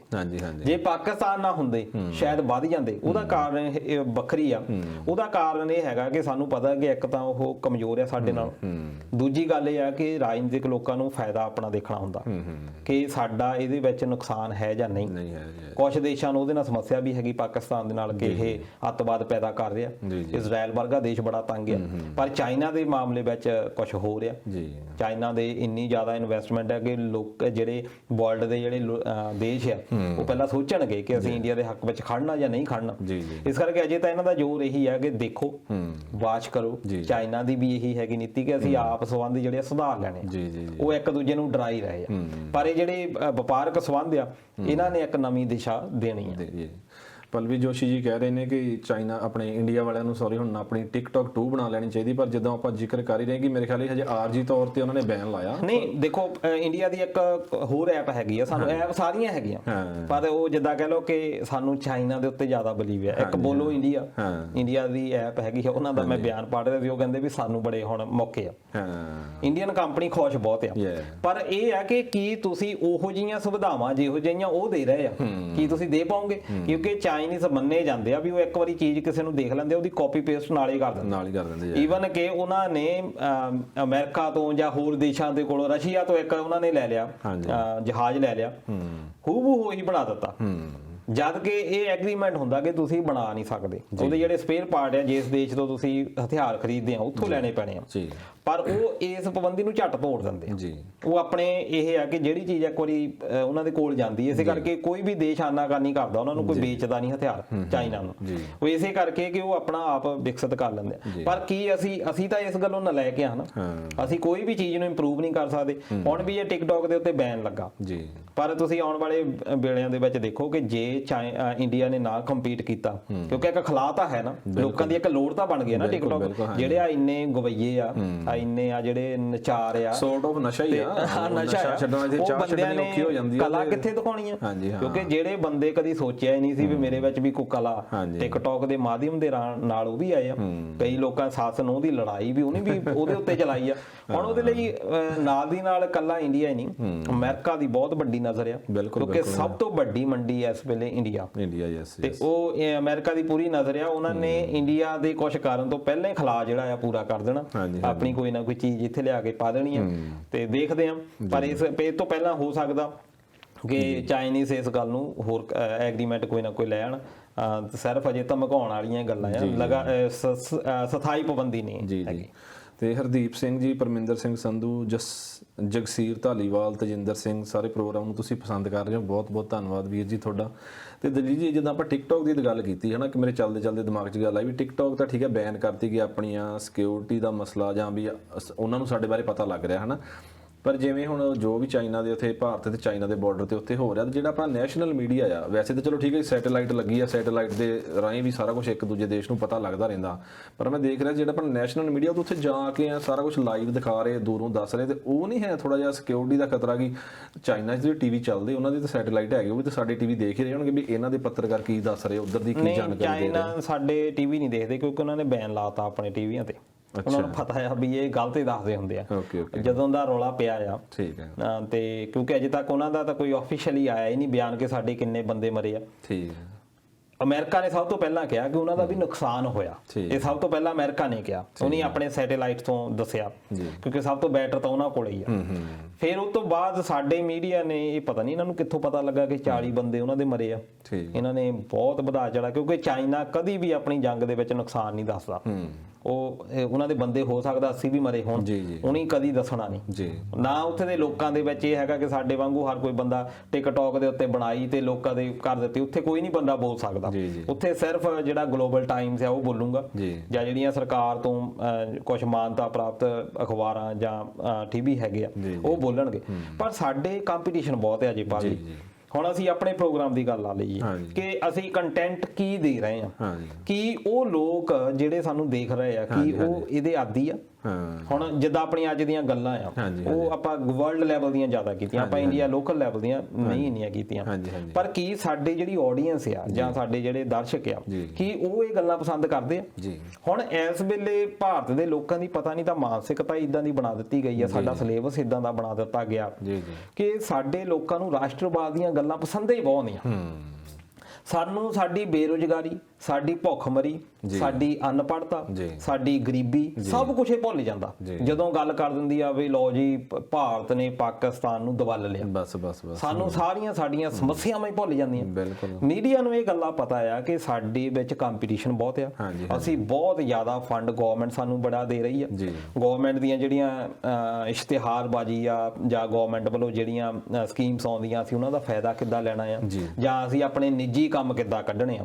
ਹੁਣ ਤੁਸੀਂ ਦੇਖੋ ਵੀ ਬਹੁਤ ਸਾਰੇ ਇਦਾਂ ਦੇ ਟੀਵੀ ਚੈਨਲ ਹੈਗੇ ਆ ਜਿਨ੍ਹਾਂ ਦੇ ਮਾਲਕ ਰਾਜ ਸਭਾ ਦੇ ਮੈਂਬਰ ਆ। ਉਹ ਕਿਹਨਾਂ ਨੇ ਬਣਾਇਆ? ਉਹ ਜਿਨ੍ਹਾਂ ਦੇ ਹੱਕ ਦੀਆਂ ਖਬਰਾਂ ਦਿੰਦੇ ਆ। ਹੁਣ ਲੋਕਾਂ ਦੇ ਕੋਲ ਤਾਂ ਹੈ ਨਹੀਂ ਸੈਟੇਲਾਈਟ, ਲੋਕਾਂ ਨੂੰ ਤਾਂ ਅਸੀਂ ਜੋ ਦੱਸਾਂਗੇ ਲੋਕਾਂ ਤੋਂ ਉਹ ਮੰਨਣਾ। ਲੋਕਾਂ ਨੇ ਤਾਂ ਅੱਖਾਂ ਮਿਲ, ਕਿਉਂਕਿ ਹੋਰ ਕੋਈ ਸਾਧਨ ਹੈ ਨਹੀਂ। ਉਹ ਫਿਰ ਕੀ ਕਰਦੇ ਆ ਕਿ ਸਰਕਾਰਾਂ ਉਹਨਾਂ ਨੂੰ ਕਹਿੰਦੀਆਂ ਵੀ ਤੁਸੀਂ ਆਹ ਕੰਮ ਚਲਾ ਦਿਓ। ਹੁਣ ਆ ਮਨ ਕੀ ਬਾਤ ਆ, ਇਹਦੇ ਉੱਤੇ ਕਿੱਡੀ ਵੱਡੀ ਡਿਸਕਸ਼ਨ, ਇਹ ਕੀ ਗੱਲਾਂ ਕਰਨ ਦੀ ਲੋੜ ਆ? ਤੁਸੀਂ ਉਹਨਾਂ ਨੇ ਸਕੀਮ ਦੱਸਤੀ ਵੀ ਆਹ ਚੀਜ਼ਾਂ ਹੈਗੀਆਂ, ਇਹਦੇ ਉੱਤੇ ਤੁਸੀਂ ਕਾਂਗਰਸ ਦੇ ਸੱਦ ਲੈਂਦੇ ਆ, ਤੁਸੀਂ ਭਾਜਪਾ ਦੇ ਸੱਦ ਲੈਂਦੇ ਆ, ਉਹ ਕਹਿੰਦੇ ਜੀ ਅਸੀਂ ਇੰਨੇ ਕਰੋੜ ਰੁਪਈਆ ਦੇ ਦਿੱਤਾ, ਅਸੀਂ ਜੀ ਬੱਲੇ ਬੱਲੇ ਕਰਾਤੀ। ਤੇ ਮਨ ਕੀ ਬਾਤ ਦੇ ਵਿੱਚ ਵੈਸੇ ਵੇਖਿਆ ਜਾਵੇ ਤਾਂ ਮੋਦੀ ਗੱਲਬਾਤ ਵੀ ਉਹ ਕਰਦੇ ਜਿਵੇਂ ਇੱਕ ਹੁੰਦਾ ਨਹੀਂ ਘਰ ਚਲਾਉਣਾ, ਕੋਈ ਫੈਮਿਲੀ ਮੈਂਬਰ ਥੋੜਾ ਜਿਹਾ ਵੱਡਾ ਹੁੰਦਾ ਦੱਸਦਾ ਬੱਚਿਆਂ ਨੂੰ ਯਾਰ ਇਦਾਂ ਨਾ ਕਰੋ ਇਦਾਂ ਨਾ ਕਰੋ। ਵੀ ਸੁਣ ਰਿਹਾ ਸੀ ਮੈਂ ਯਾਰ ਇਹ ਕਿਆ ਗੱਲਾਂ ਬਾਤਾਂ ਦੱਸੋ, ਕਿਉਂਕਿ ਉਹਨੂੰ ਅਸੀਂ ਵਡੇਰੇ ਦੇ ਤੌਰ ਤੇ ਪੇਸ਼ ਕਰਦੇ ਹਾਂ ਨਾ ਵੀ ਸਾਡਾ ਇਹ ਵੱਡਾ ਵਡੇਰਾ ਆ। ਪਰ ਉਹਨੂੰ ਵੀ ਪਤਾ ਹੁੰਦਾ ਨਾ ਉਹ ਦੇਸ਼ ਚਲਾ ਰਿਹਾ, ਨਾ ਕਿ ਜਸਟ ਉਹਨੇ ਇੱਕ ਘਰ ਚਲਾਉਣਾ। ਜੀ ਬਿਲਕੁਲ। ਅਸੀਂ ਅਸਲ ਦੇ ਵਿੱਚ ਪਹਿਲਾਂ ਵੀ ਇਦਾਂ ਇੰਦਰਾ ਗਾਂਧੀ ਵੇਲੇ ਵੀ ਇਹੀ ਅਸੀਂ ਗਲਤੀ ਕੀਤੀ ਸੀ, ਅਸੀਂ ਪ੍ਰਧਾਨ ਮੰਤਰੀ ਨੂੰ ਦੇਵਤਾ ਜਾਂ ਦੇਵੀ ਮੰਨਣ ਲੱਗ ਜਾਏ। ਤੇ ਉਹ ਜਦੋਂ ਇਦਾਂ ਦੀ ਗੱਲ ਹੋ ਜਾਂਦੀ ਆ ਬੰਦਾ ਆ ਉਸ ਵੇਲੇ ਉਹਨੂੰ ਇਹ ਲੱਗਦਾ ਆ ਵੀ ਮੈਂ ਜੋ ਵੀ ਕਰੂੰ ਉਹ ਸਹੀ ਕਰੂੰ ਤੇ ਪਰ ਬੰਦੇ ਨੂੰ ਸਿੱਖਣਾ ਚਾਹੀਦਾ ਕਿ ਮੈਂ ਨੋਟਬੰਦੀ ਦੌਰਾਨ ਕੀ ਗਲਤੀ ਕੀਤੀ ਸੀ, GST ਬਾਰੇ ਮੈਂ ਕੀ ਗਲਤੀ ਕਰ ਲਈ ਸੀ ਜਾਂ ਕਰੋਨਾ ਬਾਰੇ ਮੈਂ ਕੀ ਗਲਤੀ ਕਰ ਲਈ ਸੀ। ਸਾਨੂੰ ਇਹ ਸਿੱਖਣਾ ਚਾਹੀਦਾ ਤੇ ਹੁਣ ਚਾਈਨਾ ਵੇਲੇ ਵੀ ਸਿੱਖਣਾ ਚਾਹੀਦਾ। ਤੇ ਜੇ ਅਸੀਂ ਸਿੱਖਾਂਗੇ ਅਸੀਂ ਤਾਂ ਜਦੋਂ ਸਾਨੂੰ ਇਹ ਲੱਗੇ ਵੀ ਮੈਨੂੰ ਸਿੱਖਣਾ ਚਾਹੀਦਾ।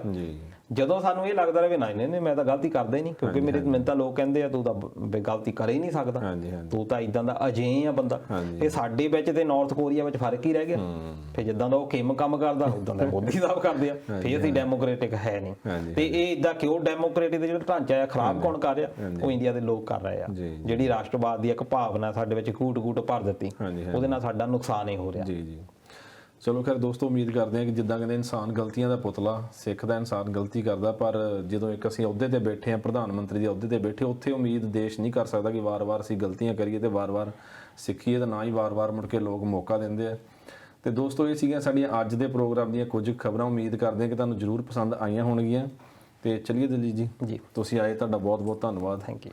ਤੇ ਦੋਸਤੋ, ਮਿਲਦੇ ਹਾਂ ਜੀ ਫਿਰ ਅਗਲੇ ਪ੍ਰੋਗਰਾਮ ਦੇ ਵਿੱਚ। ਤਦ ਤੱਕ ਲਈ ਪਿਆਰ ਭਰੀ ਸਤਿ ਸ਼੍ਰੀ ਅਕਾਲ।